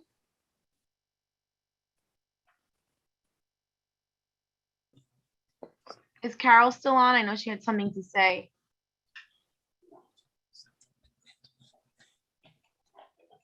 Yeah, I'm trying to unmute her, but it's not. Yeah. What is it, Chris? A *6? I think so, maybe. Yeah. Carol, try. Oh, there you go, Carol. There you go. She's there. All right, can you hear me? Yeah. All right. Yes. The report I'm going to give is regarding the Queens Solid Waste Advisory Board that the Queensborough president legitimized about a couple of months ago. This is the second meeting. I didn't make the first one because of power outage in my house and then in the surrounding area. It was primarily a meeting that had to do with setting up and business, but we did have two presentations. One was by the Literati, which has a goal of creating a litter-free world, and they did a presentation on a rather sophisticated analytic data program that they're going to use to pinpoint where littering happens the most. The second one was by the Coastal Preservation Network, which concentrates on beach and park cleanup in College Point and Powell's Cove. Then we moved on to the acceptance of the minutes of the April 28th meeting, and then there was the presentation of the changes to the bylaws and consequent voting on them, and they were passed and accepted. And lastly, we had election of officers. The chairperson is Amy Marpman, Marpman is how her name is spelled. The vice chair is Andrea Scarborough, who's also a CB12 member. The secretary is Rachel Boglin, and that's spelled B like in boy, Oeglin. There was another person voted in, but I didn't catch what was her position. The thing with the Queens Solid Waste Advisory Board is that they're trying to push for zero landfill by 2030. And this is the problems are sort of outlined in a report called The State of Waste in Queens. And it details all the problems in Queens. The thing that I'm sort of left with myself is I don't know where we're at in our particular area, what CB4 status is with any of the programs that are proposed. And I think we need to get some input from Department of Sanitation and Department of Environmental Protection to see, what we can do. Because at this point, there's nothing been allocated as to what the board is going to do, how they're going to move forward. And that's as far as I got. Okay, thank you, Carol. No, that's great. No, really, yeah, thank you, Carol. Keep us updated, and it would be interesting to see, what comes forth with this. Thank you. Carol, really quickly, are they meeting during the summer months? I might have missed that.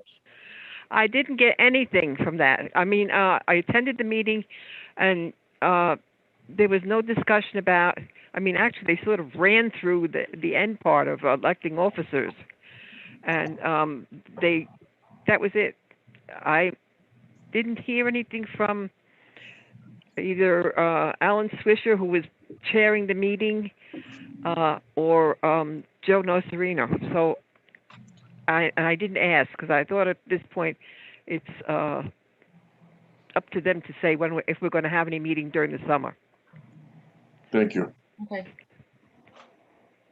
Thank you, Carol. Keep Okay. us posted.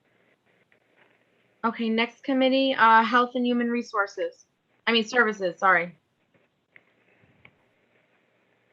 Is Ari here?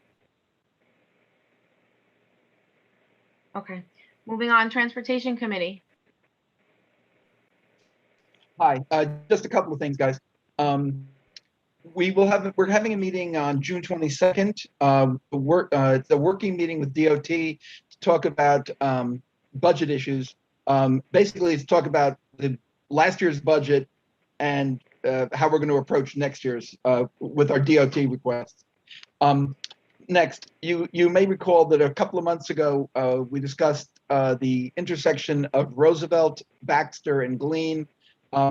Just wanted to let everybody know that the improvements or safety improvements that DOT had shown in those drawings have been built. Curbs have been changed. Street lining has taken place. The signals on Roosevelt Avenue have not yet been changed. Kudos to Linda, by the way, Corral, for noticing that, which I did not. Next, the Revel company, the company that is running the Blue Moped Sharing Program, it has also been planning to put in, to establish a 300-car fleet of for-hire vehicles, electric vehicles, Teslas. They have drawn to our attention just yesterday and this morning that the City Hall has called a meeting of the TLC for the 22nd of June to change the rules regarding electric vehicles as for hire vehicles. Right now, pursuant to a city council law passed 2 years ago, electric vehicles are exempt from the cap on for hire vehicles. The TLC is considering ending that exemption from the cap. Revel obviously is opposed to that, and they make their case on the basis of the preferable environmental impact of electric vehicles to internal combustion vehicles. We haven't heard the city's side of this. It may be related to congestion. It may be something else entirely. There were some documents that came into the office today or yesterday, which will be included in the recap that the staff is going to send out within the next couple of days. And take a look at that. And if you have an opinion, I would say share it with the TLC. So that's that. And then finally, this is from the committee. If you live on or use a street in Board 4 that is just dreadful, that is like riding on the surface of the moon, we would like you to let us know. To be clear, don't tell us if you have a pothole. If you have a pothole, call 511. If you have a really beat up street that needs to be resurfaced, a whole block length or most of a block length, let us know. You can tell, you can let the office know, or you can send us an email at QCB4 transportation@gmail.com. That's QCB4 transportation@gmail.com. Just let us know what street it is between what and what, and it'll be considered for the budget request at DOT. That's it. Thank you very much, Mary Elena. Thank you, Matt. I just want to say I've seen another type of bike. I don't know if it's called line or lime. It's like a green Lime. color. Oh, lime. Yeah. Okay. So that's another one that's around, obviously. I don't know. There's going to be all these bikes. You've seen lime Yeah. bikes in CB4? Yeah. Just like Okay, there you go. this week. That's news. Okay. That's news. Yeah. Yeah, I have to respond to Matthew. First I have to say thank you to Matthew and Christian, because with their help, and he mentioned about the traffic pedestrian lights fixed that at the Amherst Avenue and 90th Street station under that by the Roosevelt Avenue. That the lights already fixed. Thank you so much. You remind me. So you guys did a good job. That's more than months ago already fixed. I forgot to mention about that. Thank you. Thank you, Mr. Chen. Okay, last committee, youth committee.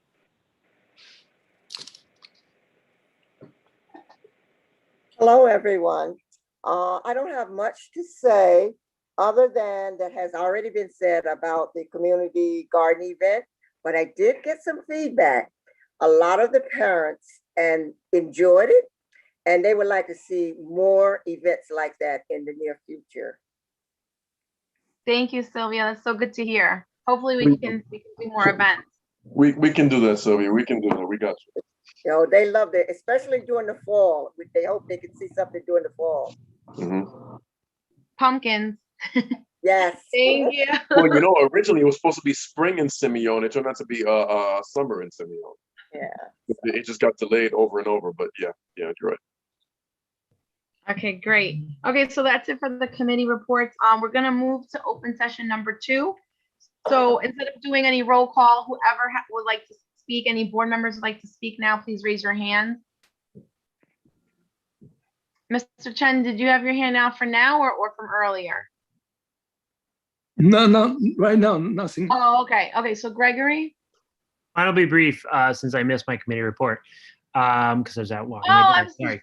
It's okay. Just basically, I'm going to be having a meeting with the captain of PEP on tomorrow at 2 p.m. So I would love to have any, members from the board that want to join in that conversation, or you can just send your comments to the board, and I'll make sure those are addressed. But obviously, we want to speak with them about what is being done with all the issues concerning parks. So see you at 2 at CC Moore if you want to join in person. Otherwise, send your comments to the board. Thanks. Thank you, Gregory. Any other board members would like to speak? Please raise your hand. Okay, nobody. All right, so we're going. I hope everyone has a wonderful summer. Thank you for all your patience for tonight's meeting. We will follow up with the update email and recap email, so look out for that. And everyone have a wonderful summer. I just need a motion to adjourn. Thank you. So move. Second. Okay, thank you. Thank you. Good night. Have a great summer. Good night, everyone. Have a good night, everyone. Thank you. Thank Bye-bye. you. Safe, everybody. Be safe.